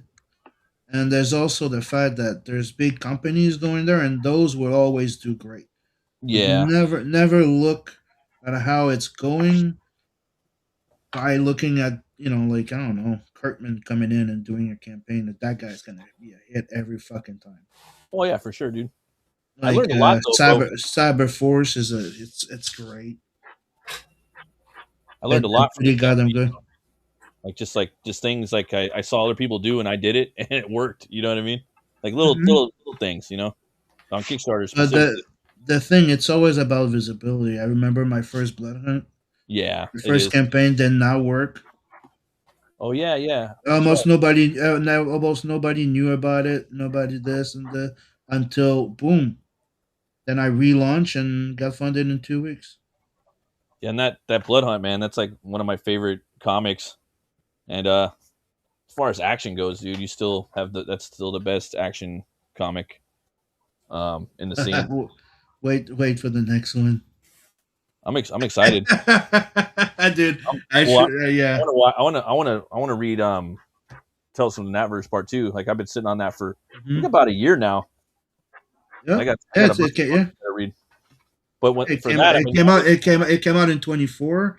Hellzone came out last year, and Bloodhunt would have, the campaign would have launched last year, but because of Indiegogo, it didn't. And I decided to spend more time and get more of it done. that's good.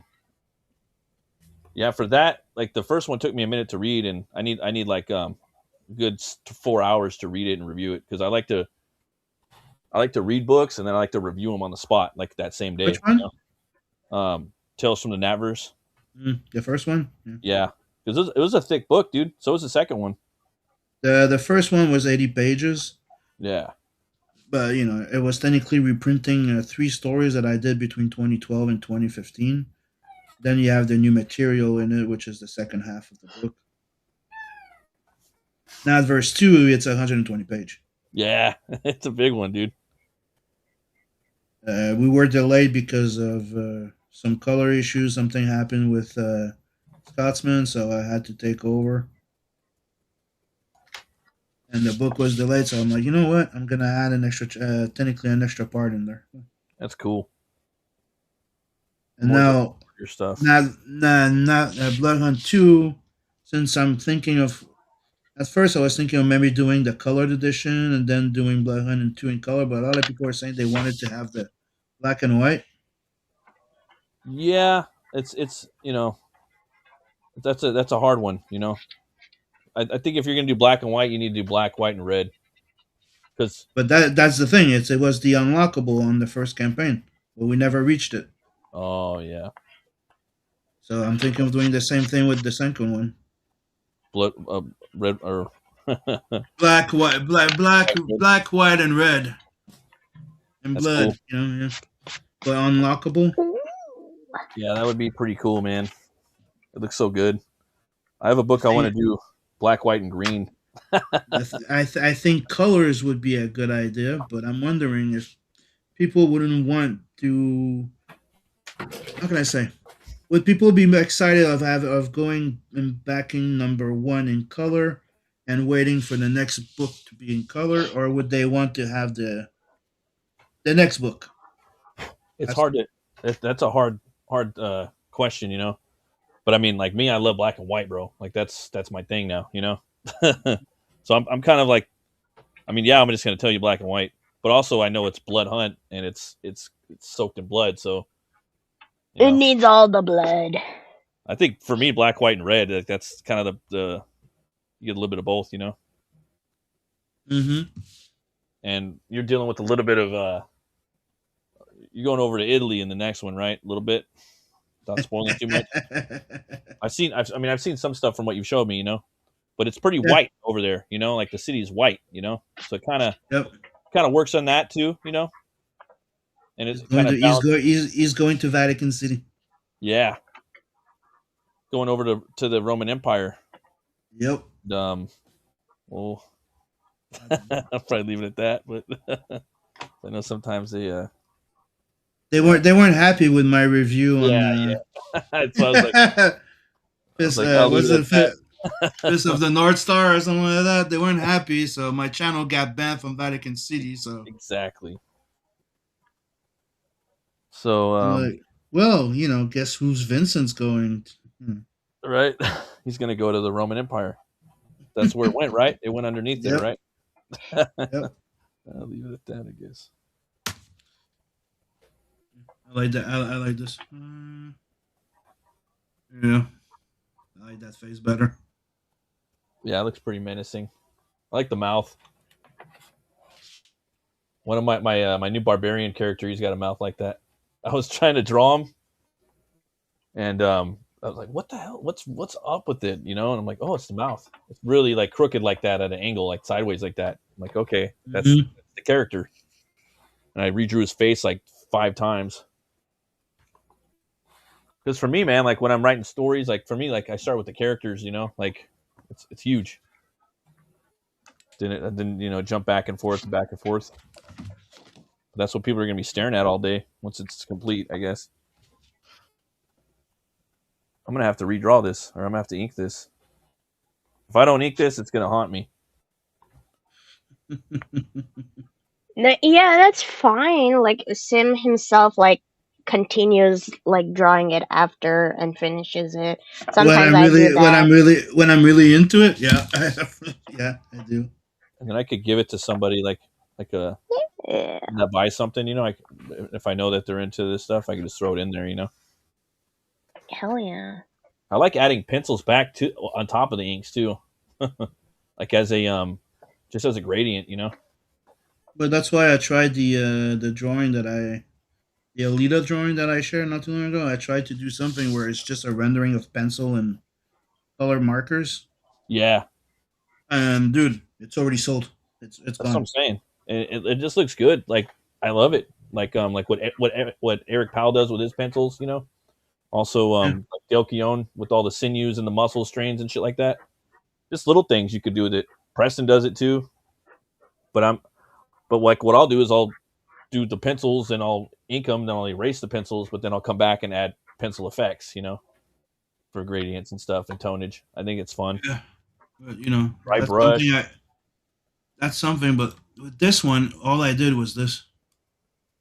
Hold on, where the hell is it? Window. Oh yeah, that looks dope. I like that. So it's just pencil line, and then I went in and used markers. And there's something, yeah, it looks great. And as soon as somebody saw it, it's like, okay, I'm buying it. There's something about Goodbye. something magic about pencils, man. There really is. Yeah.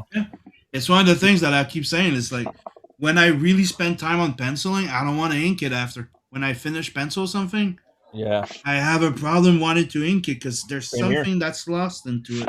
it is. And then I try not to add really any detail in the pencils.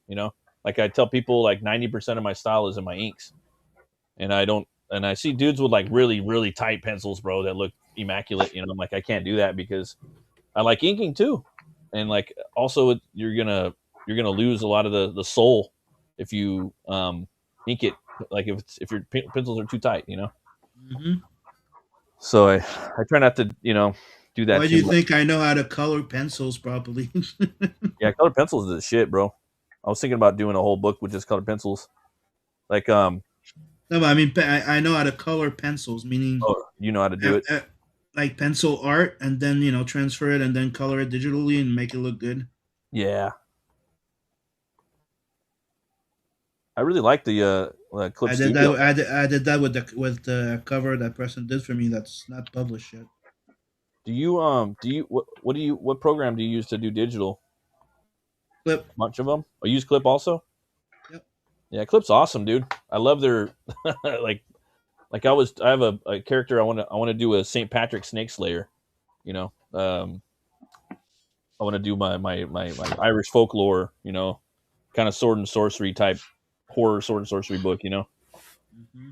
And that's what I was doing today. I was doing, and I wanted to do it black, white, and green. Because it's in Ireland. And I don't know. I was just messing around with it on Clip today, and I did a little sketch, and I was using pencils and ink, and I don't know. It's just really cool. And then I put some green in there. He's walking. In Ireland on the beach, how like they have like those walls, like the rock walls that go straight down, and then you got the top of it. Yeah, I had that, and then I had the water crashing up on the rocks and some seagulls, and he's walking with his big old staff, because yeah, I don't know.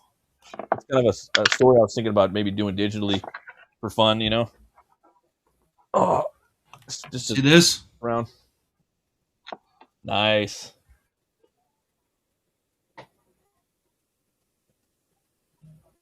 Yeah, that's beautiful, man.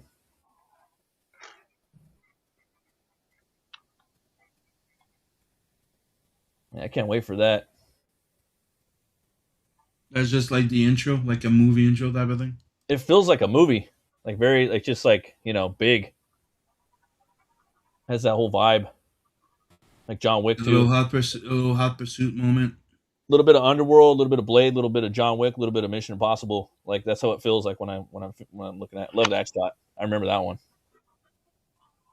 and the Vatican one. So see, here's an example of something. When the original page that wasn't the framing of the car was not there. It was Oh, you really? just saw them walking in the street, right? Uh huh. And I'm like, while going over it, I'm like, it would be better if you actually saw like the window frame of the car with him. Like, Yeah. so I went over it, and I The just review think it mirror. works better. Yeah, You put the review mirror in there too, huh? the rear view is right here. That wasn't in there before the side mirror, right? No. Yeah, oh, here, all you saw was just them walking on the street, and I'm like, I like the transition better like this now. So now boom, boom. Yeah, that's important. Yeah. There's no spoiler. It's all in the campaign, anyways. Those, and that was part of the preview. The ashcan that people could get on the Hellzone, because there was a 24-page ashcan of the book. What about Wolf Dragon, bro? When's that gonna come out? Slowly working my way on it. Remember Demona? Yeah. I remember her. She's part of it. The entire start was this, and I was thinking of maybe bringing them into the Bloodhound universe, but I decided to keep Bloodhound its own thing. Yeah. Might have some crossover, like some characters crossing over because of the. Dude, you know who I heard someone talking about the other day in Phil's chat was Vane. Oh yeah. Someone's like, "What's up with Vane, bro? When are you guys gonna do Vane?" You know? Dude, it's cool character. I'm glad that you're still working on your shit, dude. It's inspiring, you know. I don't want to show too much of this, but hold on. Yeah, no, I hear you. Hide it. But that's awesome. Yeah, and so that's pencils and color pencil. And that's just something you just started doing a little bit, right? I just tested it yesterday. You keep doing it, bro. You know. I have some for the last 2 years. There's a lot of stuff I've been buying to start doing more traditional. Yeah. So I have acrylic, I have watercolors, I have acrylic inks. Good. That's where it's going, man. You know, I think, you know, and I think there's good opportunity for you to sell some art and just to get real creative with it. You know, people love the tactile. The thing is, I missed it. To be quite honest, I remember you talking about that too. Last time I spoke with you was probably about a year ago, maybe, or longer. Mm-hmm. I remember you saying that. The thing is, I miss penciling more than I do the rest. Uh-huh. But I miss doing original art too. That's what I used to do all the time. Yeah, I could see that, man. Because like when I was messing around with the digital today, I was like, I started getting a little like, where's my pencil at? You know, that was weird. Okay, so here's the other version. A bit faster. Because I'm not trying to do something that I'm not used to. Right. Because that's one of the things I was doing for a while here is trying different things different. Like, I don't know if you saw this, but during one of the streams I did at Metal Chill. There we go. Oh. That took me a bit of a while because I really wanted to like go more in the Metal Chill look. Yeah. That's badass. I don't know if here's Avis Dragon. Oh, that's good. I like that.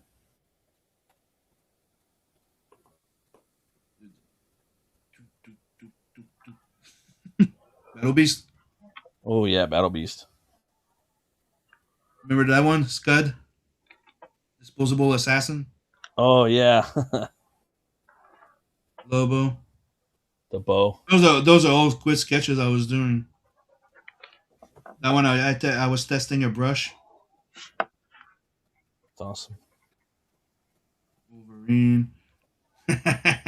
See, that one's in color, but that one's gone. The colored version, I think it. Asterix or Asterix and Obelix. I think the colored version it's Alex that has it. What? Oh yeah, that one. Yeah, I have it. But see what I mean? I couldn't let go of the pencils. So I have my Iron Fist and pencil here. So I like boxed linked it. That's awesome. So I bought the thing you're seeing right there. That's a light box. Oh, nice. It's a drawing tablet. That's also a light box. So like that, I don't get as hang up on ruining my pencil type of thing. Right. That's one of the things I was doing. See, you gonna like this one? Sergeant Slaughter.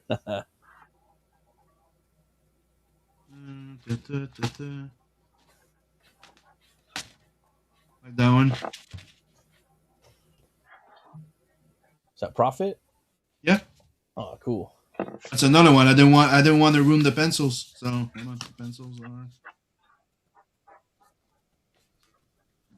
There you go. You have both of them right there. Nice. So I just turn on the light box and start inking the pencil. Like that, I'm personally happy.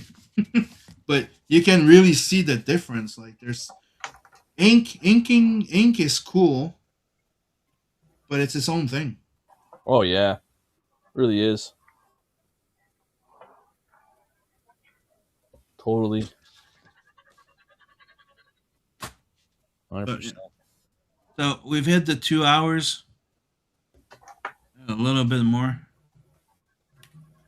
Time to show the stuff. Yep, and get the hell out. Yeah. Okay, let me try and do this. Okay, I'm gonna put you guys in the back for a second just to show better. Hold on. Yeah. There you go. All right. Begin first. My piece.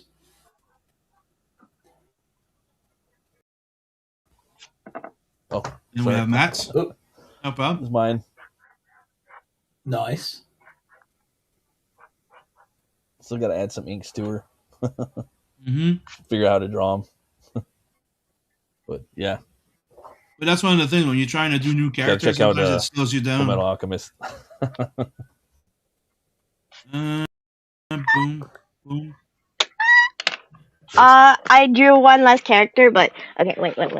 Yeah, we got the Hughes, we got the Gluttony, and then we have the Edward, and then we have Envy. We have Envy because I had to draw the twink. Okay, I had to go with the joke. Yeah, Yeah, that's one I character had to got. joke. And here on mine, you have the first one that I did here, the more anime version. Then you have more my style here, and I really like that one. See, this is Yes. this is like cool. But it's more of a test. Yeah. I like this one better. Yeah. So, Yeah. now me that's too. putting everybody back in the line. There you go. So everybody can hear you guys. So yeah. I don't know. Like I like them both, but I think here he looks young. A little bit, yeah. Mm-hmm. Anyways, that was a fun little doodle. Yeah. Yeah. Thanks for having me on. Very fun. Oh, dude, man, you can come on more than once if you want. Yes, we need more people here. It's always fun to doodle with people. So you want to come on, just jump in the chat or send me a message. You want to join in? Sweet. Yeah, I'll definitely be looking out for Not, that. not just for your book. And Yeah, by the come- way, talking about book, link in the description down below. Go check out Hell War on Kickstarter. I think he needs still like 1,300 and something Yeah. fully funded. I don't remember how many days you have left. 16. That's 16 not and a half. that bad. Still doable. Yeah. Yep. Do you share a lot in the Facebook groups that are for promotion and on Kickstarter and stuff? Not on Facebook too much. I haven't been doing Facebook that much. I do a little bit, but Get on it. yeah. Okay. Yeah, dude, it's all about visibility. I've been doing a lot of like YouTube, Twitter, and Instagram, but I haven't been doing the Facebook that much. But I'll start doing that too. Because a lot of the Kickstarter group or crew or people are on Facebook a lot. Okay. Nice. So thank you for joining us, buddy. Hopefully your campaign will be will fun. And I'm sorry I missed the stream on with the Chris the other day, Oh, dude. me I too. check I checked on Friday. I check on the YouTube. It said the 26th. So Oh I thought yeah. it was Sunday. Oh yeah. So I went to the hospital with Nat and stuff like that. I come back. I'm like, okay, and then I see the message. Go, oh no, I've been doing the no, same thing, dude. So no. it happens to me as well. Yeah, but I'm kind of a bit upset about it because it's kind of like I missed that one, and there was the other one that I didn't, dude. The Vinny one, dude. I'm up, and I don't get the message on X on Oh my yeah, phone. that happens to me all the time. I keep Yeah. checking on my phone, and I'm like, I have nothing. I have nothing. Okay, I so didn't I'm get it. guessing we're not doing this. I checked on my laptop, right, for your thumbs up. Like, are we still going tonight? Yeah, It wasn't on my laptop. I had to go check on my phone. Yeah. Sometimes it does, and then I don't get and then I don't even get the notifications ever. So it's like they Nope. want you to be there tweaking out, checking messages all the time. Yeah, pretty much. It's like, come on, dude, I gotta. And then that's just X, bro. Like, I'm getting stuff from X, Facebook, YouTube, and also Instagram. It's like, and then TikTok as well. So it's like, come on, bro, you want me to jump in? You want me to jump in there like 3 times a day on everything? It's like, what? That is not They happening. want? There's people sending me messages sometimes. I don't see them for like a week. Yeah. It gets pretty bad. Mm-hmm. It's the worst it's ever been. But there's also the fact that lately I've been trying to be less on social media and more with my family and my own and working on my stuff because Yeah, you got it, man. 100%. Like, you get way too enthralled with all the shit that's going on, the drama, the this, that. Yeah, I don't do any drama at all whatsoever. I just do the nerd shit now, dude. Yeah, I always kind of have, to be honest. But now I'm like, I don't do political. I don't want any of that shit. All I want to do is geek out on the stuff we like. Like, I see it this way. No matter the differences, we're more alike than we are different as human beings in a way. Especially, they just want to especially when we're geeking out about stuff we like. Like, look here, like I'm gonna be 50 in May. You have that little tiny thing there that's gonna be 20, yeah, and May 19th, right? And we're all geeking out about the same stuff. Yeah. And you and Beacon are in between us. You know what I mean, age wise. Yeah. And we're all geeking and getting along and having fun. I'll be 40. It doesn't matter political side, the political views. We all get along, and that's all it is. And that's what I like about all this. That's why I'm doing. That's why for a while I stopped streaming because I just needed to take a break. I just couldn't. I didn't have fun anymore. I just needed to take a break. And the only thing I was doing was morning roast with Chris, and then he needed to take a break. Yeah, definitely. That was fun. I hung out with him for a little bit. I caught up with him. I haven't seen him in a few years. Because, dude, there was a time where people were sending him like messages. Why aren't you back in my book? I went on your show. I'm like, dude, that's weird. I'm like, whoa. Damn, that's pretty lame. Yeah. Hey, look, I made a tier just for you back here. I'm like, dude, leave him the fuck alone. It's like, dude, yeah, that's wild, Or when I used to do Doodle Chill, and I used to have like people and just offer drawing stuff for their campaigns all the time. Dude, I was getting like people being upset because I was not doing their campaign. I'm like, dude, whoa, I can't do everything Yeah, dude. I try to be like, dude, remember back in the days I used to stream every freaking day. I remember, dude. Like 3 streams a day or something. I didn't even have time with my family, and I still couldn't cover everything and everyone. You can't, man. And their family, they're at the end of your life, you're gonna look back and you're gonna wish. There's never gonna be enough time. That's what happened to me, dude. I took a step back. Alex can tell you. Like I just went to a moment and I'm like, dude, I just spent 4 years just crunching and miss you guys. Dude, I just want to spend more time with them and supper, this, that. Oh yeah. Watch movies, anime, gaming. 100%. You know, and then like 4 or 5 years, like almost 4 years nonstop. I was not gaming anymore. and I then was they just leave. not. You grow up, dude. You know, then they're gone. Yeah. You know? But that was the thing. It was the fact that Logan was thinking of leaving, like maybe in 2 years or something. Yeah. I'm like, dude, whoa. Exactly. Yeah. I need to spend more time with all of them. Exactly.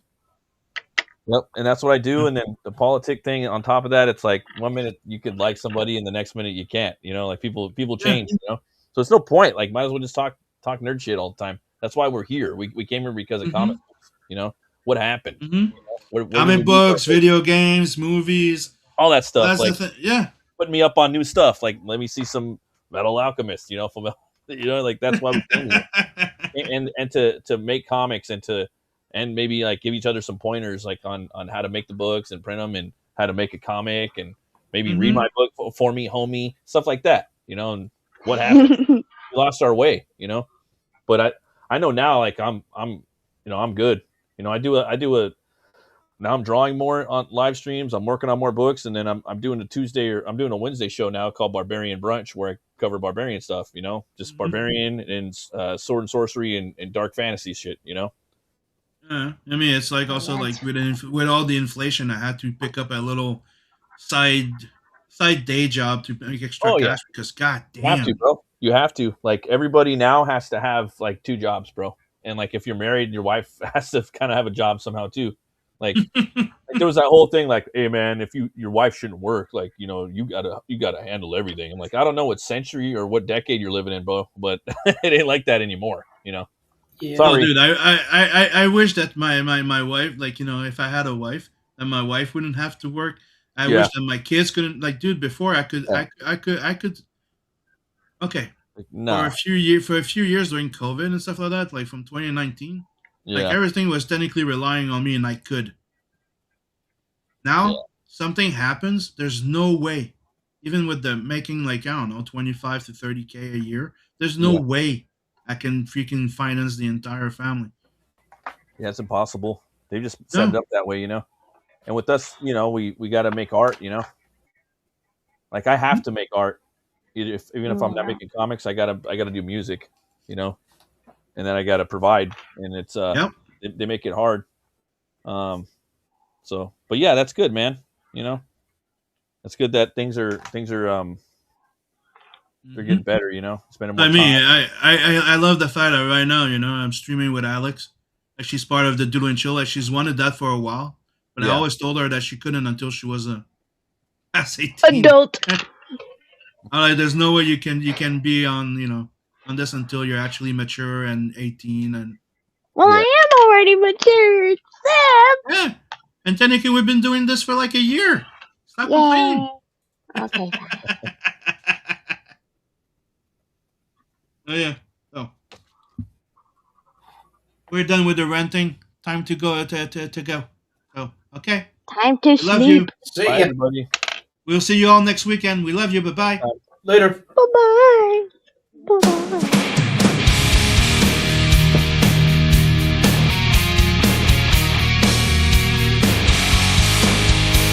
By moonlight, the hunt begins. Crimson marks on pale skin. Enchanted foes, mortal sin. A game of death, I'm here to win.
merciless track, no soul.